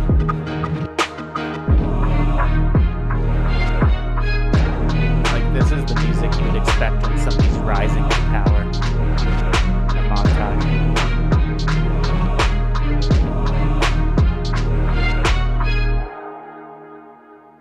Okay. Thank you, everybody, for sticking through, however long you stuck through. I don't know if it will be tomorrow or the day after. I'll do a bit more Nodevember because we are nearing the end. So, deuces. And go to cgmatter.com. Get your free nodes in.